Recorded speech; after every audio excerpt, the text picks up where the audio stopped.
East Texas Sports Network is dedicated on delivering the most entertaining sports broadcasts in East Texas. And if you're interested in having your next sporting event streamed live, visit us online at NETSN.live.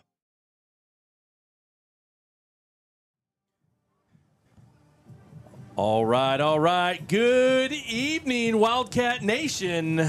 Welcome to Wildcat Football on NETSN. I'm Josh Jared, a.k.a. Mr. Jared from another time and another life.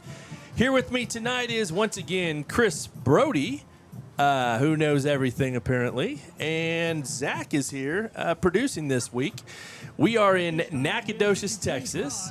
Unfortunately, we are on the visitor's side tonight, and which means at halftime, I'm sure I'll bring this up again. At halftime, we might not have the best views of the band and the drill team dancing, but we'll be okay. We are excited. We do have a good spot, though, for the camera that will not be blocked. So anyways, welcome tonight, third game of district. And we're pretty excited. Wildcats coming off a really big win last week against Jacksonville. That one was tons of fun. Really enjoyed it. Chris, I don't think I came down from my high until Thursday this last week. It was a lot of fun, Josh. We definitely saw this Whitehouse Wildcat team pick up some serious confidence. The offense, we'll start with them. They were very explosive. 255 yards passing, 288 yards rushing, and 7 touchdowns. And the defense did their part as well. They had some fun over there on the defensive side, and they actually racked up 14 tackles for loss last week. Wow. That's your defensive number. That's a well-balanced offense, Chris. As you said, 252 and 280? Yeah, 255, 288. Goodness. Yeah. It was a good week. Yeah, for sure. We continue to see quarterback Austin Holmes develop confidence. Last week, he threw 23 passes, 15 of which were completed to Whitehouse players, 4 touchdowns. And we saw rushing touchdowns from Zion and Zamaje and Jacaden. Yes, we did. All the running backs participating in the touchdowns last week. And then on the passing side, we saw touchdowns from Muhammad Diarra. That was fun to see. Yes, it was. Because it had been a minute. That's right. Whitehouse able to hit him up the sideline in the end zone for that trademark high point catch in the end zone. Mr. Gardner got in on the touchdown action last week with a number of catches and a touchdown. And then Zion was the playmaker on offense. He had 1 rushing and 2 receiving touchdowns. Yeah, Zion was electric last week, and really enjoyed watching him run up and down the field, catching balls, shaking bacon all over the field. That was a lot of fun. Yep. Tell us about NAC. I noticed they've got a couple players out there that look pretty impressive. They got a quarterback. Tell us about what we're going to see tonight. Yeah. So, in bringing last week to a conclusion, and here's going to be our transition to this week. Whitehouse on defense. One of the stats you don't want to see: allowing 260 yards rushing, and that's an interesting dynamic because this week, tonight, what we're seeing is a matchup against NAC, who they want to throw the ball. Their passing numbers have been video game-like over the last 2 weeks. Wow. This quarterback, who is in fact a freshman, and not exactly a huge freshman, a 6-foot freshman. A freshman in high school. Yes, a freshman in high school. You took a look at him, said he's got a little thickness to him. He's got some, he's not the typical freshman physique. But he has thrown the ball for over 700 yards and 7 touchdowns in the last 2 weeks. The last 2 weeks. Now, in the last 2 weeks, they played Jacksonville and Hallsville. So you could say, well, that's not the best competition. But it's actually perfect for us to be able to, make a judgment on, because what we saw was the Whitehouse Wildcats playing Jacksonville last week. That's right. So NAC is a team that wants to throw to set up the run. Whitehouse is a team that wants to compete against the pass. We've got some defensive backs that say, throw the ball at me. I want to show you what I can do. So that's going to be an interesting matchup tonight. It's going to be interesting to see if Nat comes out trying to establish the run early, knowing that Whitehouse is capable of giving up some yards on the ground. And so that's one of the things we're going to definitely keep an eye on when NAC takes the field on offense. Yeah. Nacogdoches is 5-1. In district, they are undefeated at 2-0. They beat Jacksonville 40-14. As far as yards go, they put up 500 yards in that game. Again, over 400 of them were passing. And they held Jacksonville to only 200 yards of offense. Wow. So that's They played offensively versus Jacksonville, very similar to what Whitehouse did. Defensively, they held Jacksonville to a lot less in terms of yardage. And then last week against Hallsville, they won 21-20, and they had 400 yards of total offense. Can't track down any information about what Hallsville did in that game other than they lost, and they allowed 400 yards of offense. So this quarterback, Jalen Garrett, like we talked about, he's put up a lot of numbers and a lot of yards. He's also thrown 4 interceptions in the last 2 games. Okay. So I think the opportunity exists for Whitehouse to perhaps be able to pick the ball off tonight. Maybe get a little pressure on him, make him force some bad decisions where he's throwing the ball. That's what you would like to see Whitehouse be able to do. Get a little pressure on him, make him throw the ball, make him uncomfortable, and see if Whitehouse can't capitalize on the opportunity for interceptions tonight. Now, let's talk about this NAC defense because these numbers are eye-popping. In the last 2 games, against Jacksonville and Hallsville, their defense has recorded the following. Ready? Okay. 7 sacks. Okay. 49 tackles for loss. 49. They have 33 alone against Jacksonville. Now, if you're wondering, how did Whitehouse do against Jacksonville? Yep. 14 tackles for loss. Okay. So, again, Nacogdoches on defense, they've got it buttoned up. So Whitehouse is going to have to fight for yards tonight. We anticipate it's going to be a fight. They also defended 8 passes and picked off 1 of those passes. So they had 1 interception. Awesome. So tonight, I think our keys for Whitehouse to be successful on the scoreboard tonight, solid fundamentals in pass defense. Okay. We know they're going to throw the ball. So we need to be sharp defensively against the pass. Good communication out there, no losing receivers on the field, making sure that everyone who's running routes is covered. Secondly, we need to exploit turnover-worthy plays. If this freshman quarterback puts the ball up or in danger, we need to make sure that we're moving on the ball and we are responding to and have an opportunity. There they are. Speaking of responding, there they are. Here they come right now, running out of the tunnel, wearing their whites, maroon pants, and maroon helmets tonight. Boy, they're ready to go. They're ready to rock and roll, Chris. The 2 teams almost meeting up together in the far end zone. I noticed that. They're very close. kind of down in their area. Now, Chris, I'm going to give you a little personal. When I was in my time as the principal at Whitehouse High School, the first year we came out to Nacogdoches, they had a really, really good team, and we came out and we beat them. It was a whole lot of fun. We came out to this field and ran them up and down the field, beat them by maybe 2 or 3 touchdowns. Now, 2 years after that, when I came back, we were undefeated coming in here to Nacogdoches. And unfortunately, man, they ran the ball. They got 3 or 4 yards of run. They kept the ball. They kept our offense out, and they barely beat us in the end. It was a dreadful, painful night, but they just played keep away, and that stinks. But so my point is to say we were supposed to lose the first time we came and we won. We were supposed to win the second time we came and we lost. So here we are the next time. And we're not sure. We don't know who's supposed to win or lose. We don't know what's supposed to happen tonight. This one's up in the air. That's right. And the opportunity is there for both teams. That's right. Again, if Whitehouse wants to win this game, solid fundamentals on pass defense. Can't let him throw for 400 tonight. Got to take advantage when turnover-worthy plays are available defensively. Got to make that turnover, secure that interception. And then on offense, I think Whitehouse needs to make sure that they're picking up yards on every play. We can't let things get blown up in the backfield. Can't let offensive drives stall out because of penalties.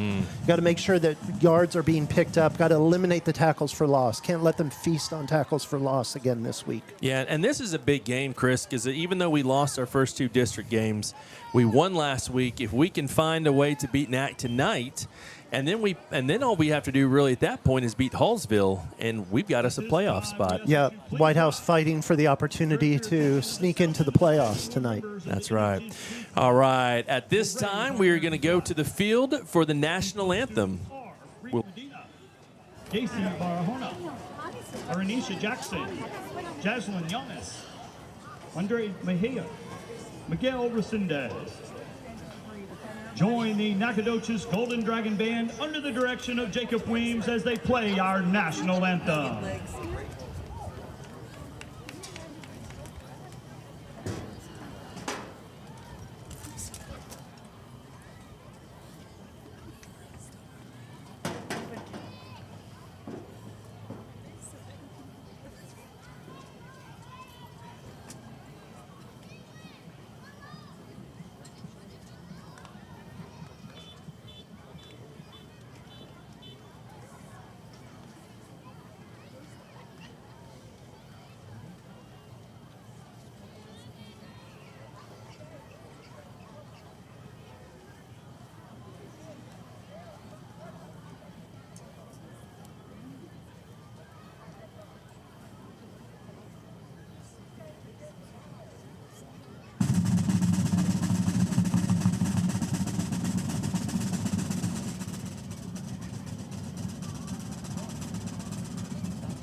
All right, we will be back in just one moment after this message from Whitehouse ISD. This is more than a school district. This is our town, our people, our Friday nights and early mornings, our traditions, our growth, and our pride.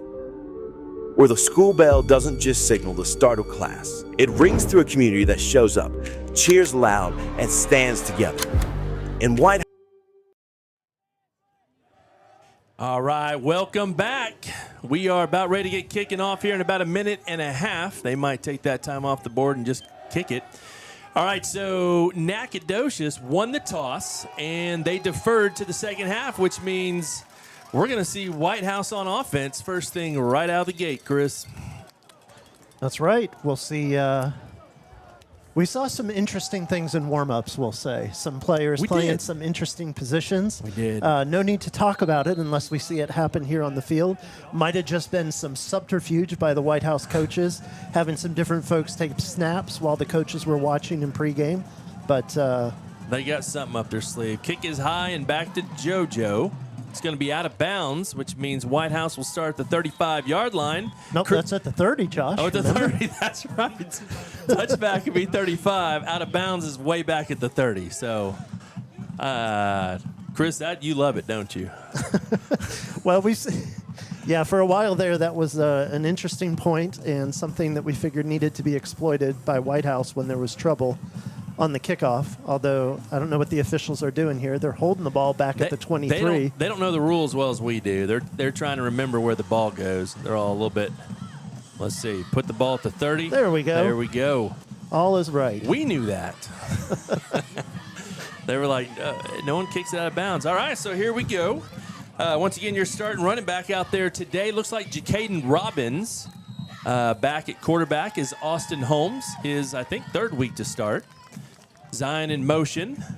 The give to Robbins. Finds a little bit of room, not too much there. Gets about 2 yards on the gain. Will bring up second down for the Wildcats. Yeah, there's a mass of bodies there. Nacogdoches, it looks like, ready for Whitehouse's run game. 8 defenders at the point of attack making the tackle there. And that might be our indicator of why they do so well when it comes to tackles for loss.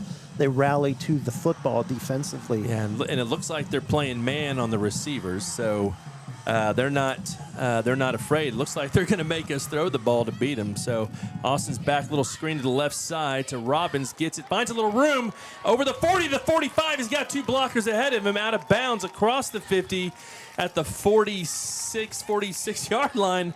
Boy, that was a big play as a Wildcat down on the field. And early on, so it looks like a really big play. And we will... Officials timeout. Officials timeout. So we will be back in just one moment. Let's hear from our sponsors. Today's real estate market is loud. Rates are up, homes sit longer, and your cousin's advice is straight from TikTok. You don't need someone to sell you something. You need someone to walk you through it. I'm Jamie Whitley, your local expert in the calm in your real estate storm. If life's telling you it's time to make a move, I'll help you do it without making you lose your mind or your money. Let's find your next move together.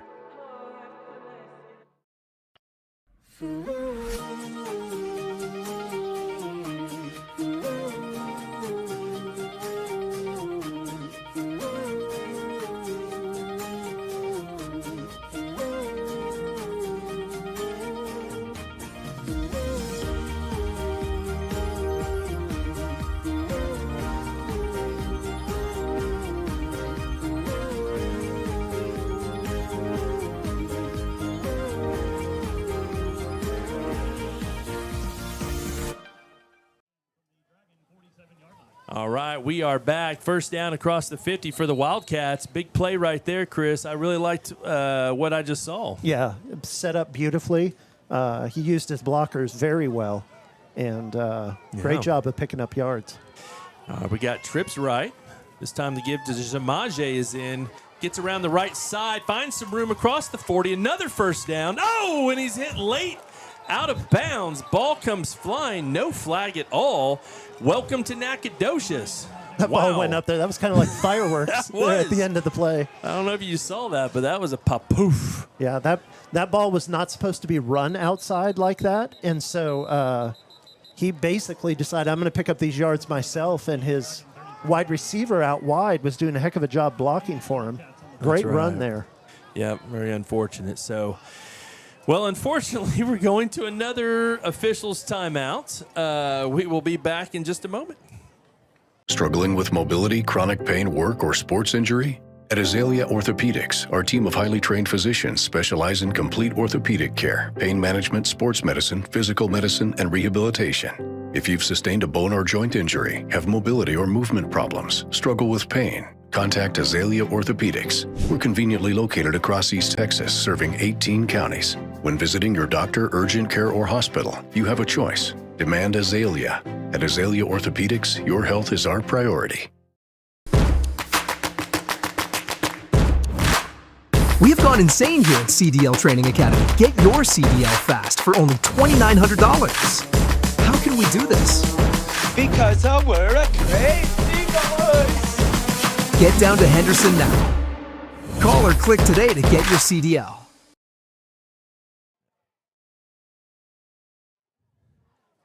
Not the way we wanted to start off the broadcast with 3 plays and 4 sponsors, hearing from 4 of our sponsors, but we do love our sponsors. We love us some Jamie Whitley.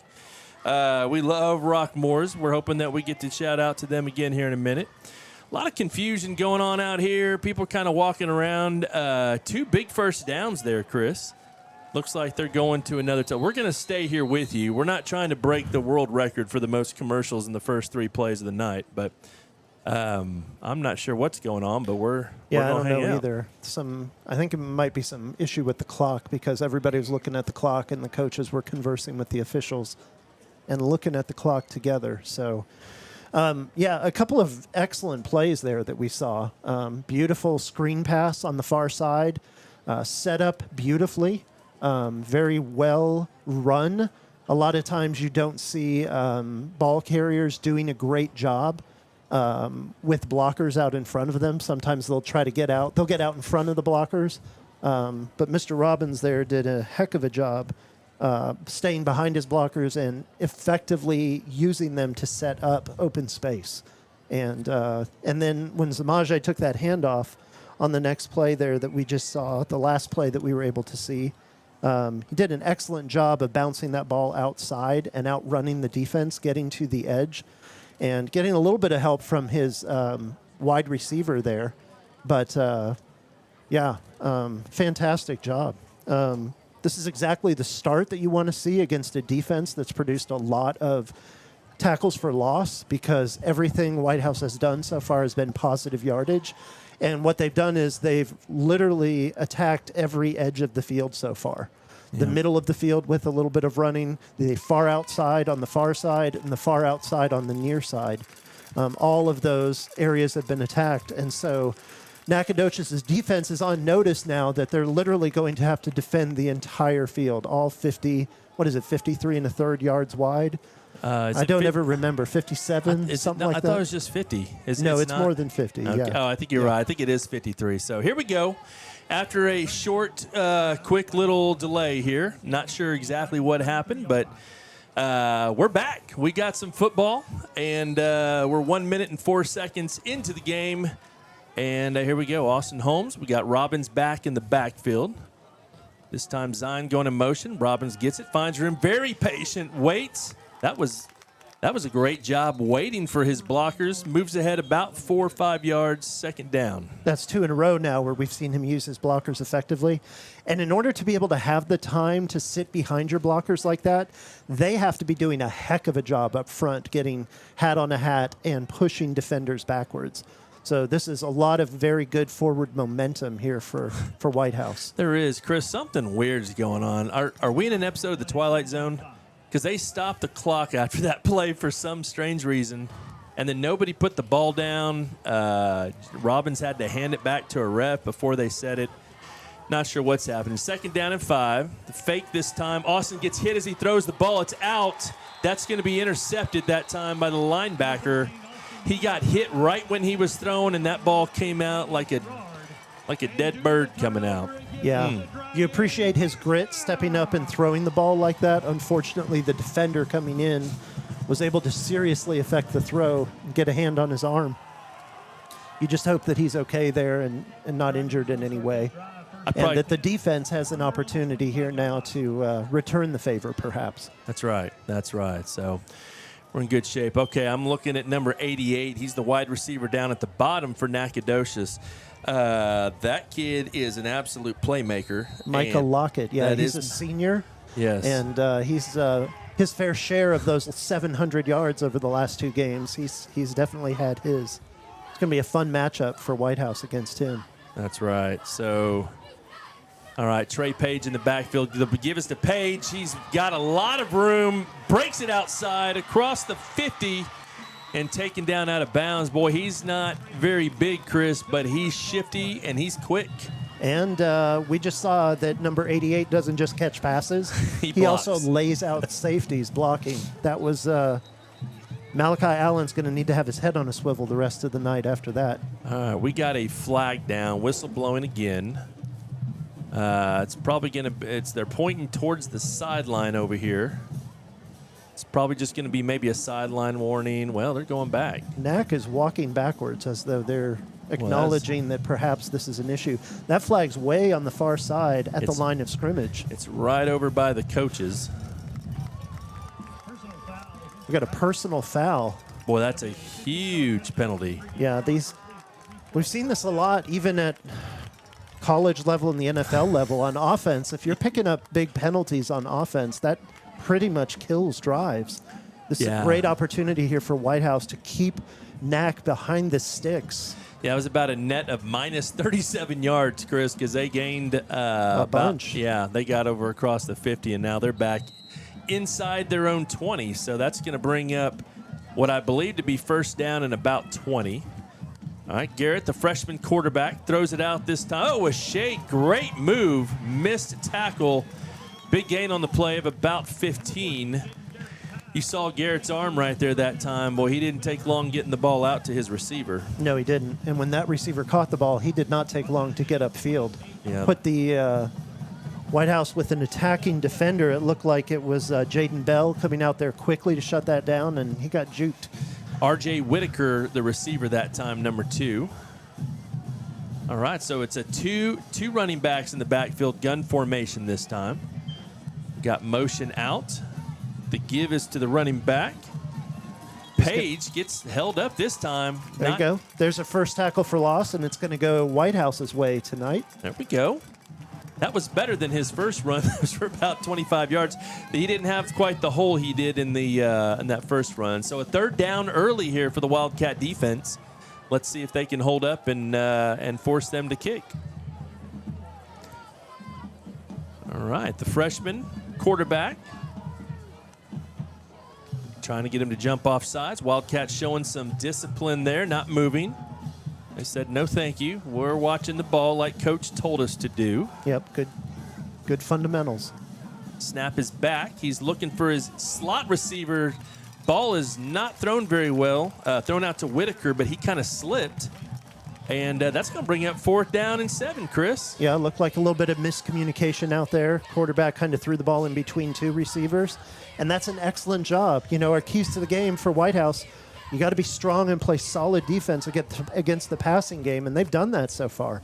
Fantastic job there defensively, forcing this punt. Getting the ball back for the offense after that turnover. I believe that's Zion back deep right now. Let's see. Oh, high That's a heck of a snap. catch. He gets it off. It's a line drive. Takes a bounce in the favor of the Dragons, but it's not even going to get to the 50. Oh, goodness. We got a little something else going on down there on the field. And, wow. Boy, there was some helmets off and some punches thrown, Chris. This is going to be interesting to see what happens here.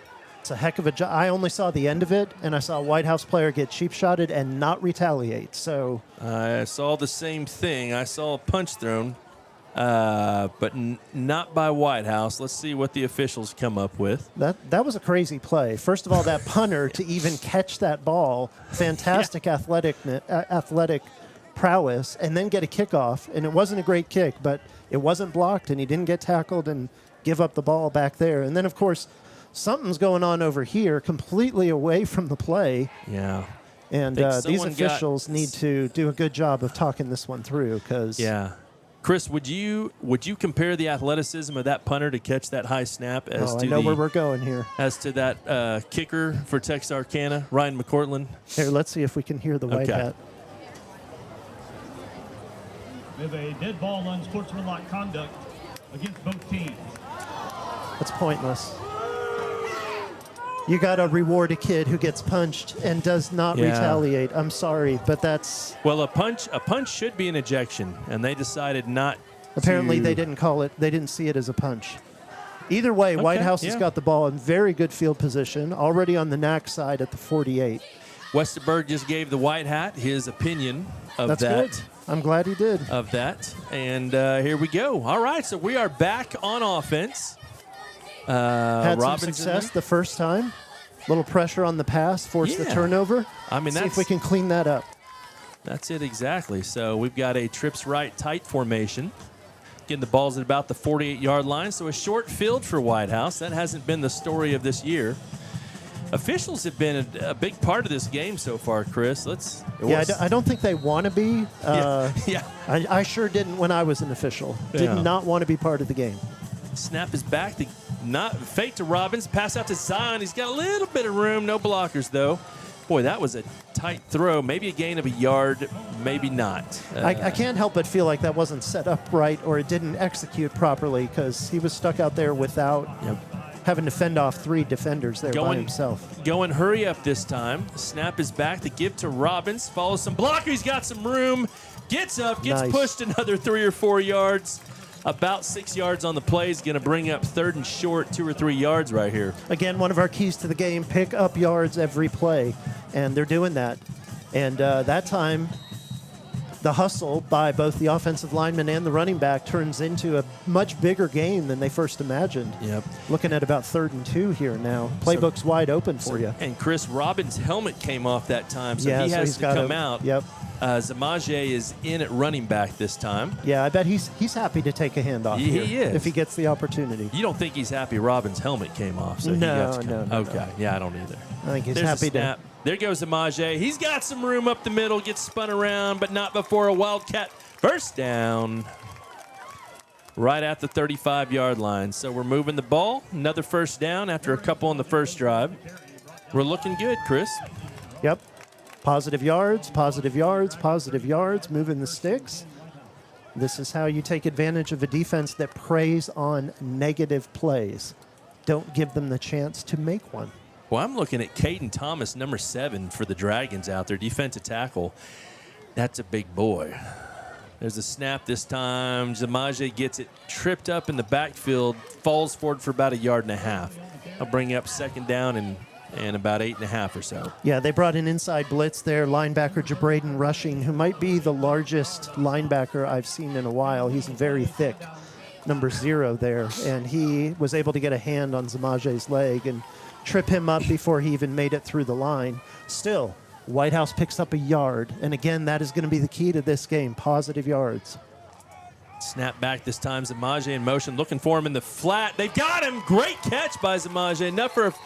Zion that time. And that's the same play they had last week, Chris, where they rolled him in motion and threw it out to him in the flat. They did at least twice last week and in high leverage situations when they needed about 10, 11 yards for the first down. They were able to connect well. Great job there. Yeah, there was a defender there, so Austin had to throw it a little bit higher than he wanted to, but Zion went up and got it. Great catch, first down yardage. Zion's turning into a playmaker out in space. All right, snap is back. The give this time, the keep this time by Austin. Ooh, didn't like to see that. No, I like the idea of keeping the defense honest. I mean, everything about that play said it looked better if it was a handoff, including seeing the quarterback get hit like that. All right, they're going hurry-up offense, but a substitution by Whitehouse. They're not going to let him snap it. Nope. It looks, the Grimes is in right now. Yeah, they're going to sub out. Yeah, they subbed and tried to go hurry up, so they had to give defense time to they jumped.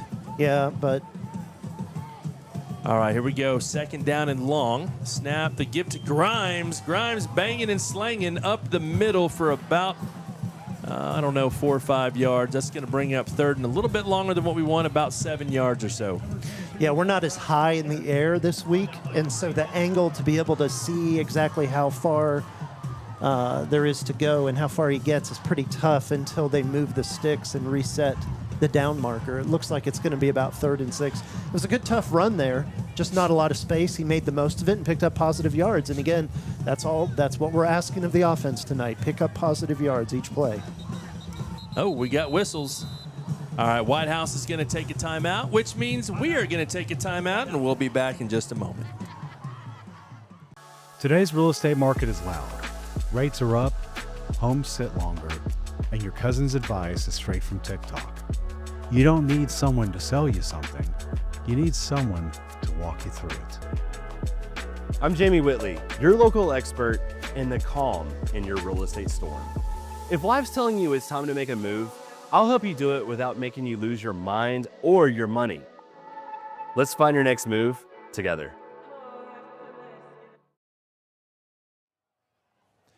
All right, welcome back. Thank you to Jamie Whitley, one of our gold sponsors. And just keep in mind, we will have the Whitley halftime show tonight, as well as a couple special messages from Whitehouse ISD. And, of course, during the Whitley halftime show, we get to see the band. Big competition tomorrow night, Chris. And this is really the last live performance the band will get to do to get ready for that. So stick around. We'll see you at halftime. Austin Holmes, a quick pass out to Gardner. He catches it. He has enough for a first down. Again, we have a bad angle here. Great pass by Austin. Good catch and good awareness by Gardner to go get the first. Yeah, line judge is telling the sticks to move. That's going to be a first down. Great connection there. Very simple, basic, good timing between the quarterback and the wide receiver. Gardner, again, showed up last week with a few big catches and continuing that momentum this week. Love to see it. Yeah, and then 1st and 10 from the 12, so they can still get another first down. They give to Robbins. He's back in, running over the 10, down to about the 8. Chris, I love the time. Clock now going under 4 minutes. What a great job. We're kind of doing what NAC did to us a couple years ago and just running that clock and keeping our offense out there and keeping our defense on the sideline. Yeah, when you've got a quarterback who's thrown for 700 yards the last 2 weeks, you want to keep him on the sideline as much as possible. And the Whitehouse offense here doing a great job. Good game plan between offense and defense to take up the clock and keep NAC off the field. That's right. All right, it's a motion this time by Zion. Rolling out. Zion is there in the fight. He's got the flag route to Diarra, and it's incomplete. Threw it just a little tall for him. He had him open, Chris, in the corner of the end zone. He did. But I'm going to say this. He ran an out route instead of that sideline up the field route. Yeah. And tried something different there, and it didn't fully work out. They weren't on the same page exactly as well as we saw last week on the fade route. I love the play call. Austin had a run option. He could throw it into the flat to Zion, or he could throw that little corner route, and Zion was covered. Diarra was open, but unfortunately just threw it just a little far. So 3rd down now. Yeah, good job, Coach Smith, drawing up that play there. All right, another rollout to the left this time. He's got the same spot. Zion this time running the flag for your first Rockmore Hardware Wildcat touchdown of the night to Zion. No surprise there.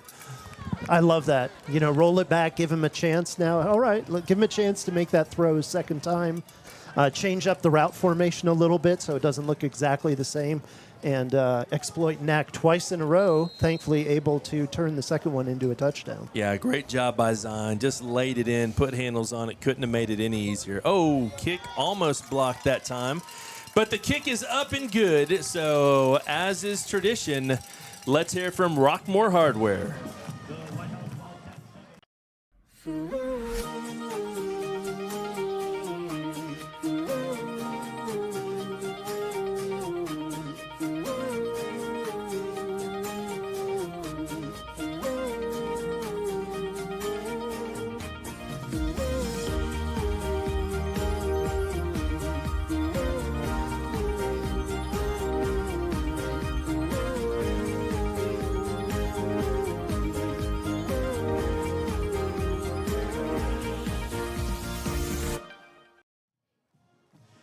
All right. Chris, by any chance, did you go to Rockmore's this week?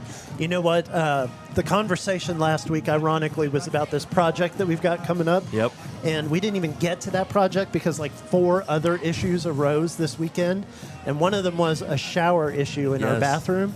Yes. And so sure enough, yes, I was at Rockmore this week buying some replacement piping to fix the shower problem. Yes. They had exactly what I needed. They were helpful, and it worked out beautifully. And ladies and gentlemen, he's not lying to you. I actually called him while he was working on that. Oh, ball's kicked into space right there. Picks it up, coming across the 25, about to the 30-yard line.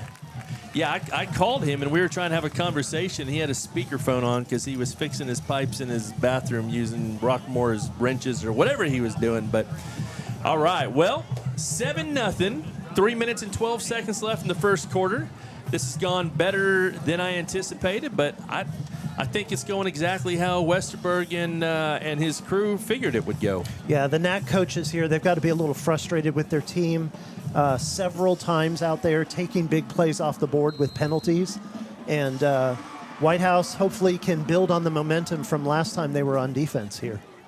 All right, so here we go. Snap is back to Garrett. The give this time, and again, shut down immediately. I believe that. Oh, you know who that was? That was Pickens. That was Kadavian Pickens with the big hit. Man. Yeah, Trey Page didn't go anywhere that time. Pick had a big game last week, and it looks like he's ready to build off the momentum of that, which is a great thing. And Whitehouse here, after giving up that big run that came back on a penalty, are like, we're not going to do that again. Love to see it. Yep. All right, so again, waiting to kind of see what happens here. Now, they all check their wristbands. They've got the play is in. Garrett gets the ball, handoff again to Page. About 2 yards, and a cluster of Wildcats once again shutting that down after about 3 yards. So that's going to bring up 3rd down and 6. It's a good job up front, the big guys, limiting the damage done up there, limiting the ability of the Nacogdoches offensive line to push around the defense, and swarming to the football, making tackles. Outstanding. 3rd and long here. All right, so Nat goes to double receivers on each side this time.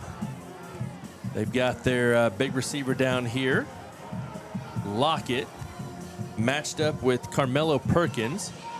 Quarterback tries to throw. He overthrows it, almost intercepted, but that's going to be 4th down anyways. Boy, he just didn't. Garrett didn't look comfortable in the pocket. No, he did not. Kind of stepped up a little bit and rushed his throw and overthrew it. Now, ironically, the safety, Caden McGill there, actually fell down, but he was in such good position that even after falling down, he was able to almost get a hand on the bad pass. And the other safety filling in behind him. Again, we asked Whitehouse, you need to play good defensive fundamentals against their pass game, and so far that's exactly what we've seen tonight. That's right. All right, Jose Mendoza, punter, is back. Nat jumped the gun out there, their gunner. So they're going to move back 5 yards. Chris was talking about the amazing athletic play by Jose Mendoza, the punter, to catch the ball last time. Those of y'all didn't see it. The snap was really high, and he reached up much taller than he is to grab it. So yeah, the last punt had way too much going on. I'd like this one to just be calm. Good punt this time, almost blocked. He kicks it, comes up a little bit short. It's going to land at the 44 and come back Wildcats' way.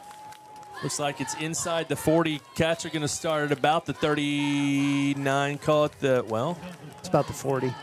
Should be about the 39. Let's see where they mark it. No. Wait. It doesn't go there. It goes where he first touched it. Nice try. No. No. They're going to figure it out, Chris. They just, cooler heads will prevail. We're like, wait, he kicked it at the 39. Westerberg says they kicked it right here. Oh, wow. 41. Okay. These officials need a little help from the sideline. Yeah. But yeah, making it fun, making it interesting for everyone tonight. Westerberg's still not happy. He's if he kicked it at the 39. Okay, but we're good. Yep. Understandable. Right, so here comes the offense again. Understandable. Chance to get an extra 2 yards before the touchdown this time. All right. Samaje Mosley running back. Here comes Zion in motion, and he heads back out. Ooh. Yep, there we go. Illegal motion. Samaje straight up. There's no flag, is there? There is illegal motion. Okay. Zion was headed upfield before the ball was snapped. They're going to bring this one back. Yeah, that's a tough timing play. You can go in motion side to side, but you can't start going forward, and that's what Zion did that time. And the frustrating thing is he wasn't part of the play in any way, so there was no need for him to turn upfield like that. But again, we talked about that last week, Chris, and we kind of saw him kind of inching towards that, and he didn't get called. And I'm sure they're coaching him up right now. Good opportunity for a coaching moment. You know, it's hard. It's maybe not even his fault because the snap is supposed to take off at a certain point. He's not watching the ball because he's in motion. So he just knows when he gets to a certain part, the snap's supposed to happen. So that's tough. But all right, here we go. The snap is back. Zamaje in again. He's trying to get outside. He's going to get there. Some good speed by the Dragons. Gets thrown out of bounds at the 43 and then thrown out of bounds over on the Dragon sideline. This is twice now we've seen Zamaje bounce it outside. The first time he picked up about an extra 10 yards. This time only picks up about 1 or 2. This is where the coach kind of grits his teeth and he's like, no, no, no, yes, no, oh. Yeah. But again, 1 yard. Yeah, I think they put themselves back 5 with the penalty. They're going to need to pick up more positive yards this time to overcome that setback. Chris, you were talking about that linebacker, number 0, Jabrandon, rushing for the Dragons, saying how big he is. He's also pretty quick. All right, Gardner going in motion. Snap is back. Austin, yeah. Rolled out, decided to come back, and that's where the rushers were. So big loss on the play of about 9 yards. That's going to bring up 3rd and long. Yeah, they turned rushing loose again. I guess their adjustment is if we see a pass develop out of that confusing back and forth motion, we're going to blitz. Yep. Now that's the end of the first quarter. We will be back after this message. Struggling with mobility, chronic pain, work, or sports injury? At Azalea Orthopedics, our team of highly trained physicians specialize in complete orthopedic care, pain management, sports medicine, physical medicine, and rehabilitation. If you've sustained a bone or joint injury, have mobility or movement problems, struggle with pain, contact Azalea Orthopedics. We're conveniently located across East Texas, serving 18 counties. When visiting your doctor, urgent care, or hospital, you have a choice. Demand Azalea. At Azalea Orthopedics, your health is our priority. All right, welcome back to Dragon Stadium in Nacogdoches, Texas. Wildcat football on NETSN. I tell you what, if you have not subscribed yet to NETSN, do so. It makes it a whole lot easier to find the Wildcat game or any other games that you're looking for. As y'all know, NETSN has multiple games a week, anywhere from 4 or 5 to 7 or 8. And, well, they got some happy music going on here, Chris. Everybody clap your hands. And subscribe to NETSN. And it's been a lot of fun getting to watch Wildcat football this season. There's been a lot of downs, but there's been some ups also. So here we go. 3rd down and about 20. It's very hard to overcome penalties on offense. Right here, we just don't want to turn over the ball. Oh, Austin's going to. Oh, don't do it. Okay, he held on to the ball, I think. Okay, so another sack. He was going to throw it, and he decided not to. Chris, I almost think you might as well just throw it down the field there. I mean, you could get an interference call, and if they intercept it, it's almost the same as a punt. But, well, not when Austin Holmes punts it. Yeah, and the troubling thing after seeing him get hit like that, that's 2 plays in a row where he got hit, and now he's lining up to punt, and you're hoping that that doesn't affect his ability to do an excellent job punting like we've seen him do all year so far. Yeah, but, he's not in the best shape he's been in his career. Well, a great end over end, great punt. I thought it was going to take a better bounce, but did okay. Bounced to about the 25-yard line. He had to kick it quick and didn't have a choice. We're going to stay right here as we flip over. Yeah, that is concerning, the way that they were not able to even get a pass off the last 2 plays on offense. Nac has seen something that allows them to key off on this is a pass, and we're going to bring linebackers and make it very difficult and uncomfortable for him. We saw Whitehouse do that early to to Garrett on the other side, and Nac is returning the favor now. There we go. And again, Chris, we had an 8-yard run that was brought back. Instead of being second down and 2, it was 1st and 15. So, all right, the quick pass out this time. Speedster takes it. Uh-oh. He's got some room. Big play that time. Again, number 2, R.J. Whitaker. Just a pitch and catch out there, and Whitaker did all the rest. Yeah, Whitehouse is going to have to figure out a better way to attack that because that's twice now that they've been able to get that pass out there, a couple good blocks on the outside, and turn it into a significant gain. And again, we didn't see any of the Nac games. It may be that several or many of his 400 yards passing came on plays like that. Yeah, could have been. You can see the potential to be able to break those for sure. All right, snaps back. The give to Page. He kind of bobbles it a little bit. Taken down immediately. That was Timothy Ivers getting there. Great job up front defensively there to shut down that run. Yeah, boy, that was kind of a bobbled handoff. I was wondering if it was going to end up on the ground. Their running back, Page, did a good job of hanging on to that thing. So second down and 9 3/4, if you will. And Wildcat Band kind of getting it on now. Trying to encourage it. Uh-oh. Okay. There he is. Big man. He's going to be hard to bring down. Yeah. Takes all of 3 Whitehouse defenders to bring him down after the catch. Ladies and gentlemen, that was a Micah Lockett, number 88. Defender had fallen down, and he was wide open. Well, that's twice now we've seen defensive backs go to the ground for Whitehouse. Not the ideal place to be able to defend a pass. So let's hope that can work on balance and steadiness out there defensively. Maybe they need to change their cleats. I can't imagine that that's an issue these days with the artificial grass fields. Uh-oh. Cat's trying to get lined up correctly. Bounces off. Bangs around. Oh, nice. It's Mr. Robbins out there playing. He is. Playing outside linebacker, stayed home and turned that play back in. Yeah, Robbins held him, and Dudley came and finished him off. So still gained about 4 or 5 on the play. Play like that has a chance to break badly for the defense. Just good fundamentals there by the sophomore. Great hustle by Page. His legs never stopped moving. He just kept pumping them. So, you know, Nacogdoches, the Dragons have on. They got all their pinks on, Chris. Yeah, that's true. For Cancer Awareness Month, and it looks kind of cool. It pops with those black jerseys. So there goes Page again. Gets down, maybe just a couple on that play. So that'll bring up about 3rd down and 5. That was a great job there of immediately turning the momentum back. You know, a lot of times, and this is what we always want to see out of Whitehouse, when a play gets bottled up like that, I still want you to keep going forward, get me another yard or 2. That time the Whitehouse defense, as soon as that play got bottled up, immediately stopped all forward momentum and pushed him backwards.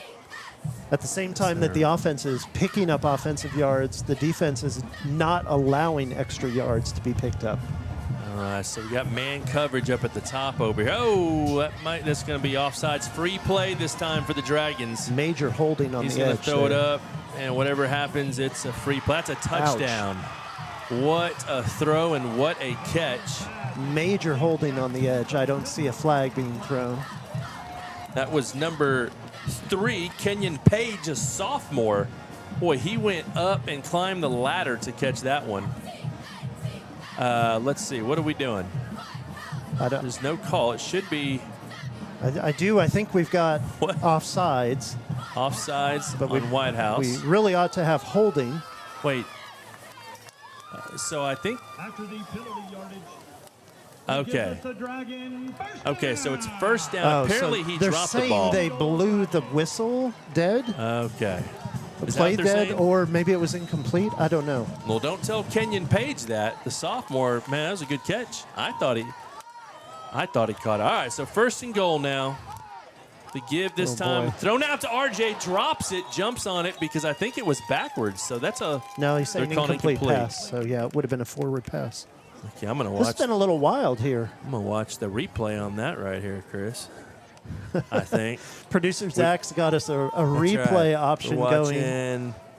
Oh, camera work didn't get out there. Yeah, it was a forward pass. It wasn't backwards. So Good call by the previously, refs. during the break, previously when there was that little altercation on the first punt, we watched, and the camera doesn't catch all of it, but it looked like those two guys on the outside were auditioning for WWE. Yes. There was literally some bodies being thrown. They were. And we didn't see what else happened once they were on the ground, but looks like I think we jumped that time.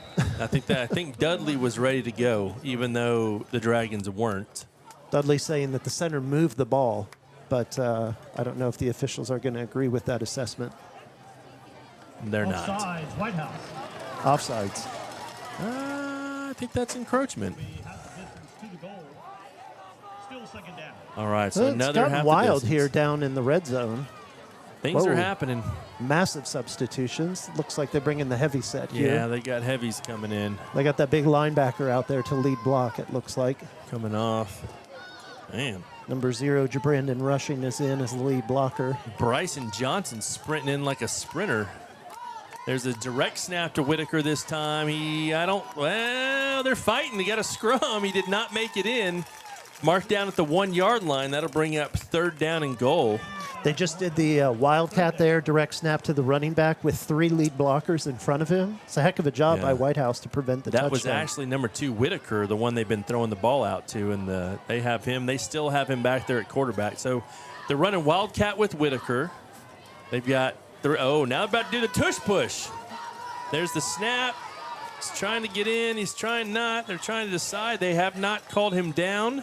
No idea who even had the ball there. I don't think he's in. No They're idea looking who at it. took the snap and Wait had the for ball. it. Wait for it. It's kind of late to Nothing. be calling a touchdown now, isn't it?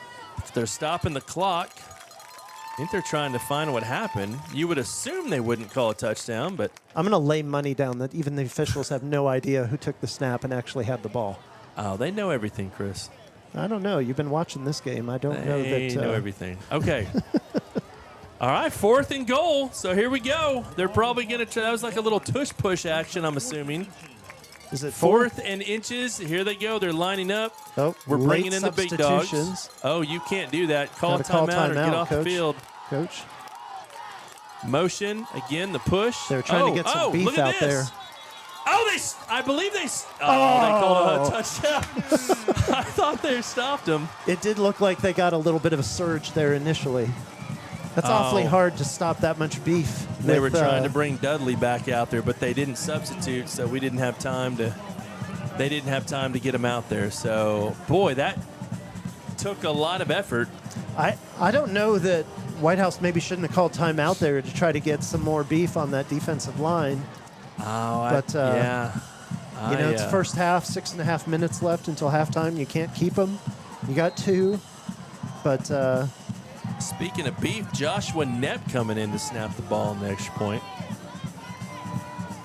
A left guard there helping to block. Oh, it's blocked. The ball is down, and there we go. Wildcats saved a point.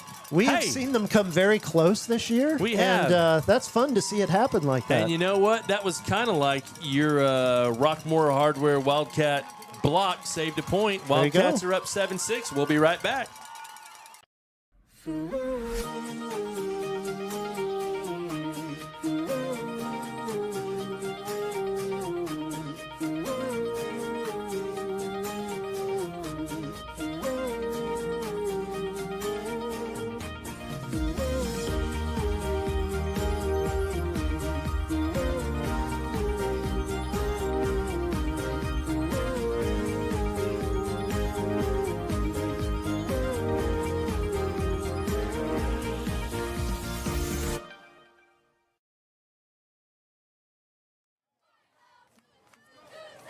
All right, welcome back. Thank you again to Rockmore Hardware and Jamie Whitley for being our gold sponsors here in Whitehouse and supporting Wildcat football.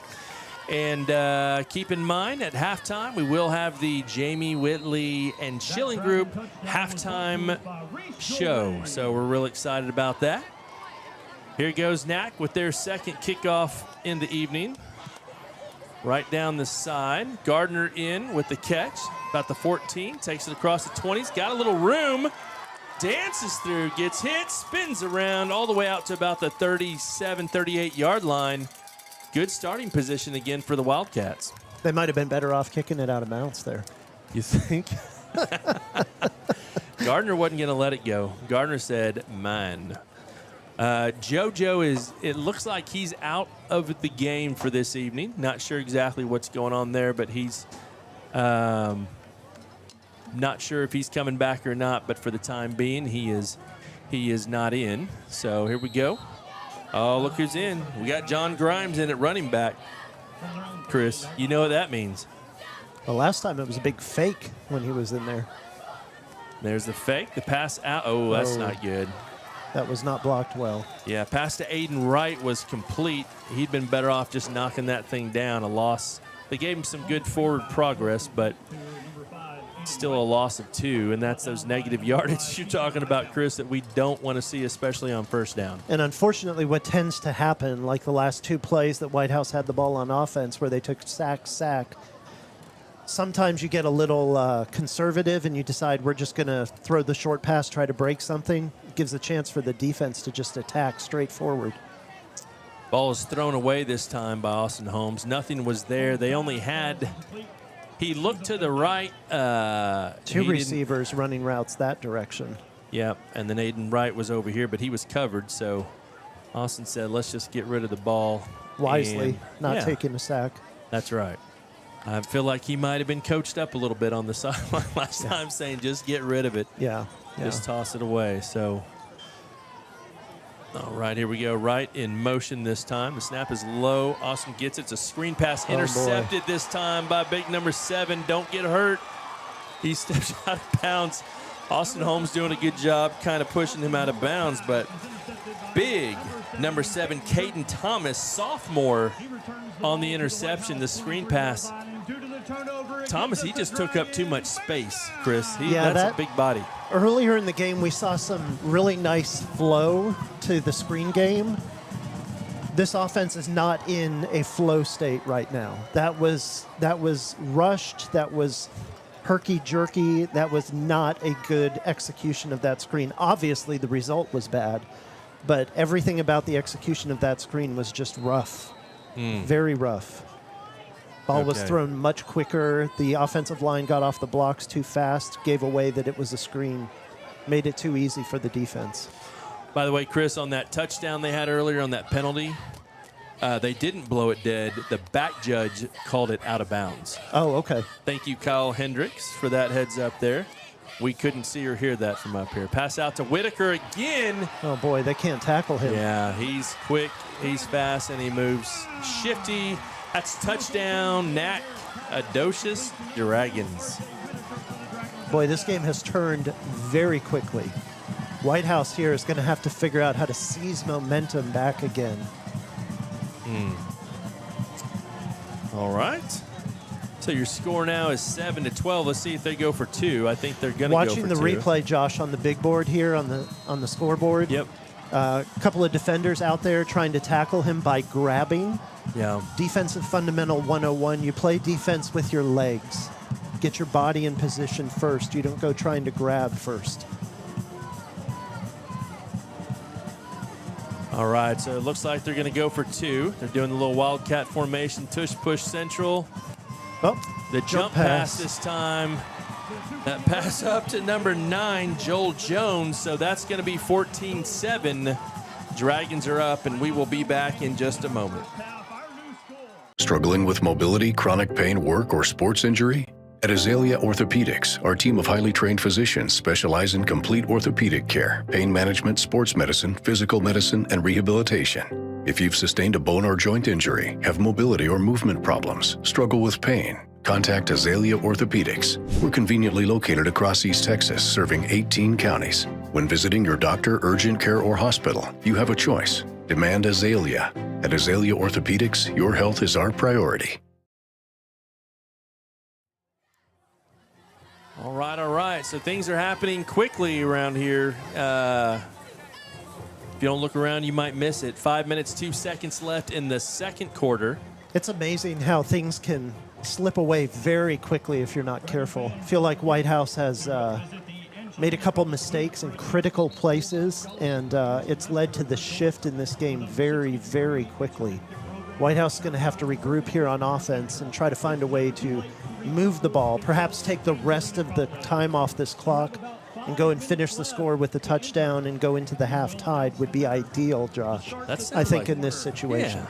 I mean, that's a great idea, Chris. Let's see if the Wildcats take your advice. Make it so.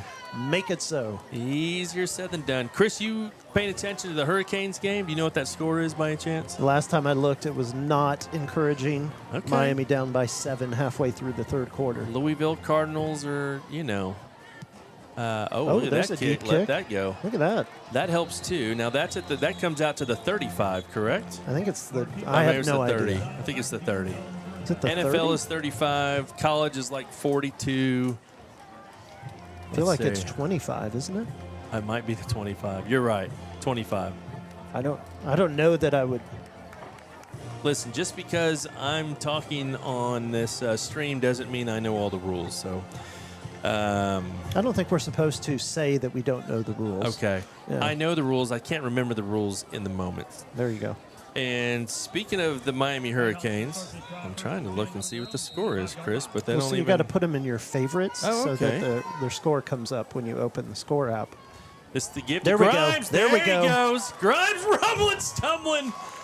Ran over some mother's child on the field at the 35-yard line. Oh, somebody comes flying out of the pile. Yeah. This is why we like when Grimes is in. He might not get any yards, but he might destroy somebody at the 35-yard line. So that was an exciting run. Good for a first down up the middle. And they've come back to that key in the game here, hopefully, on this drive. Started out brilliantly on the first play. Make sure we pick up positive yards. That's, again, the key on every offensive snap tonight. That's right. All right, they give again to Grimes. He dances around. He's pulled. Oh, his helmet came off. They continued hitting him and going for the ball. There's going to be a flag. I think that might be against Nat. His helmet came off. Uh-oh. Yeah, his helmet came off, and he continued to hustle and tussle, and I think they continued tackling him after his helmet was off. So we'll see what happens. We do have an officials timeout. We will be back in just a moment. Today's real estate market is loud. Rates are up, homes sit longer, and your cousin's advice is straight from TikTok. You don't need someone to sell you something. You need someone to walk you through it. I'm Jamie Whitley, your local expert in the calm in your real estate storm. If life's telling you it's time to make a move, I'll help you do it without making you lose your mind or your money. Let's find your next move together.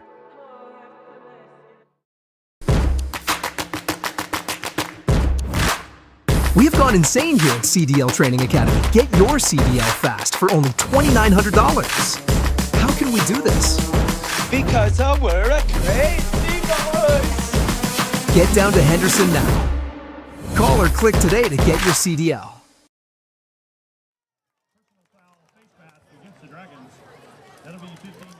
All right, we are back. So it's a personal foul against the Dragons for face mask. They must have ripped his helmet off. Well, if they ripped his helmet off, after that they continued tackling him. So he's gonna have to get a little shoulder massage before he comes back out. All right, so Robin's back in. Robin's been playing defense pretty consistently, trying to give him a spell, but it's time to get in there and go. There's the give this time to Robbins. He's got a little hole. He's got room. Chris, they've got some running room in this game. Big gain, 7 yards that time. Yep. And again, back to the basics. Let's pick up yards. Lean on those guys up front to open up a crease for you, to give you a place to sneak through. Right. And he's got that sneaky, slithering run motion there where all he needs is a little bit of space, and he can turn that into 5, 6, 7 yards. And Austin Holmes comes over and talks to Coach Smith about the next play. They're going to try to take the whole 40 seconds off the clock, and I love that. There's the snap again to Robbins. Again, another first down. Good yardage, leaning forward, going downhill. Really working hard for those yardage. That's first down Wildcats. And line judge took a long time to tell the the crew to move for the first down. Don't know why. I was waiting to see if he signaled first down. But yeah, again, 2 plays in a row. Offensive line doing the dirty work up front, opens up a crease. Running back who runs with that beautiful downhill style, always going to pick up yards and a first down. Snap the give again to Robbins this time. Another finds a hole, just getting up and moving.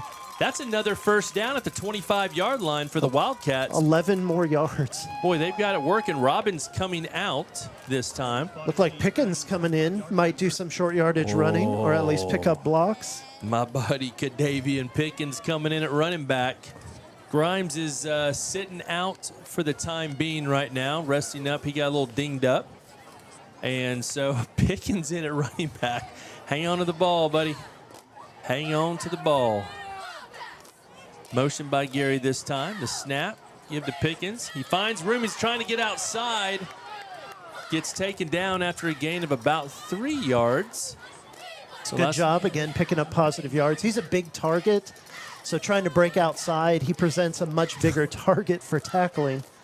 And I don't know that he's got the breakaway speed the way that some of those running backs do, but he's going to be a load to take down. So, well, and looky here, they're about to run it down maybe to the 2-minute warning, Chris. This is kind of what we were talking about. Run the clock out and try to score here. It's exactly what we wanted to do on this drive. Let's see if they decide to snap it or not. They've got a lot of guys in the box there. Pickens gets through, breaks open, down to the 10, one man to beat, gets hit.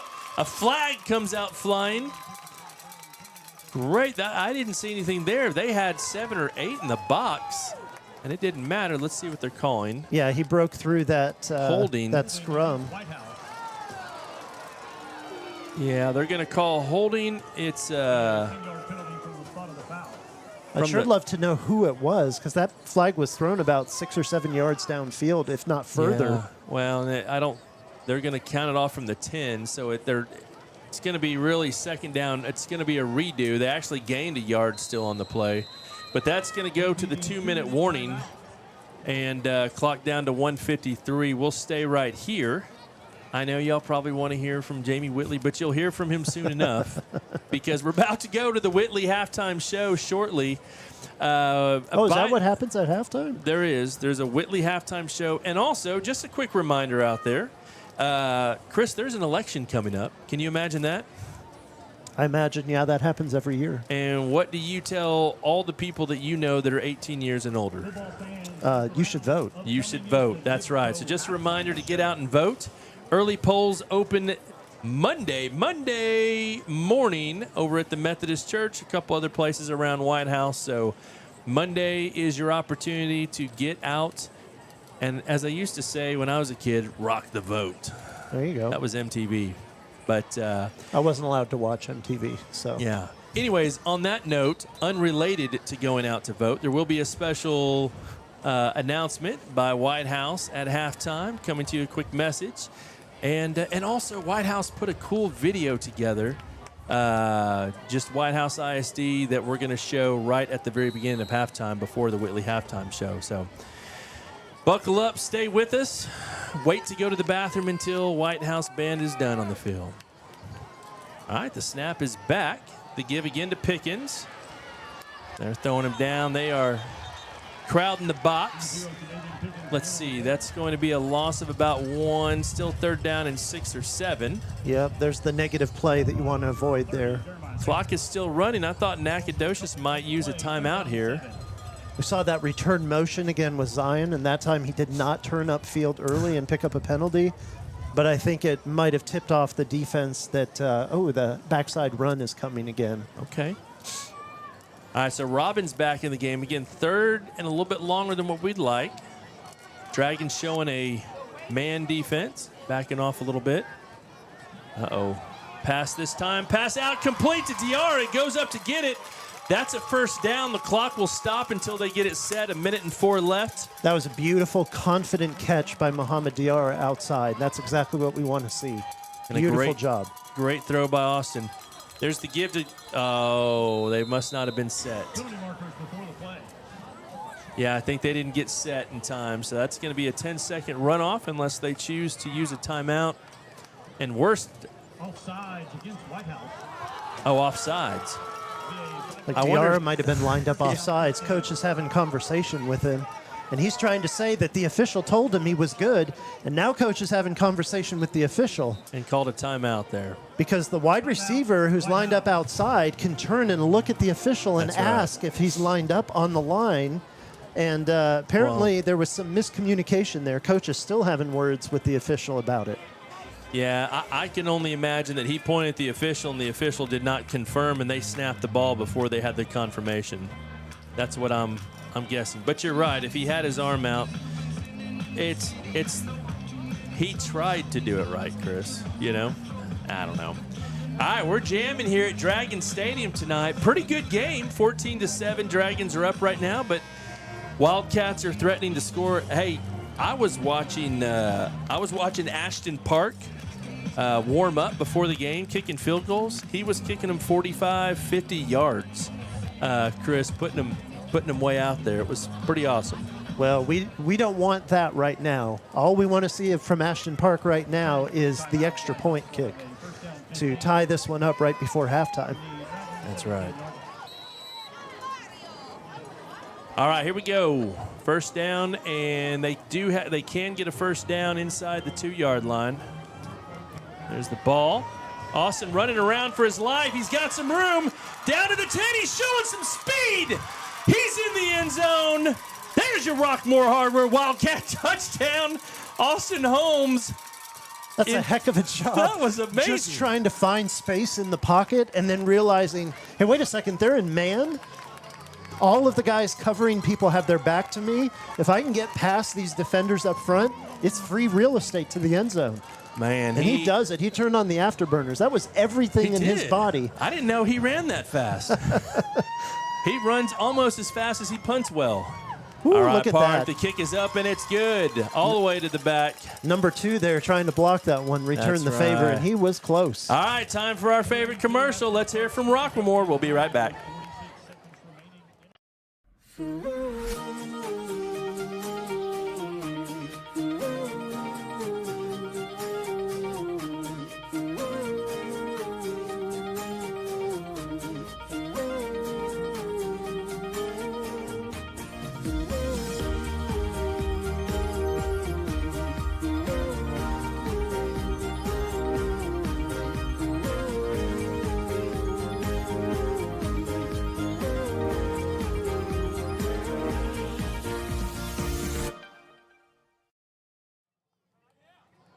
All right, we are back. Chris, this is a dream that I have. I have a dream that one day Rockmore Hardware will sell lumber. 2x4s and plywood. Okay. So I don't have to go all the way into Lowe's to get my lumber. Now, there is not a sponsor, could be, lumber supply store in Whitehouse. Oh, there is? Yeah. Well, I don't know anything about them because they're not a sponsor. But I know about Rockmore Hardware, and I know about a Rockmore Hardware touchdown. Am I making up names? Austin Holmes, not Ashton Holmes. Ashton, look, this ball's about to bounce. Oh, good catch. Okay, good tackle. I don't know about you, but that's the last guy that I would kick the ball at on a kickoff is number 2. They kicked it pretty short. They did. Great tackle by Caden McGill, sophomore out there. The coach is fired up about something. He is letting the white hat know that he is unhappy.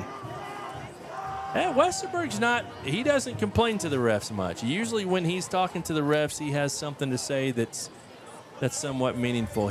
I did not see what he's upset about, but he is upset.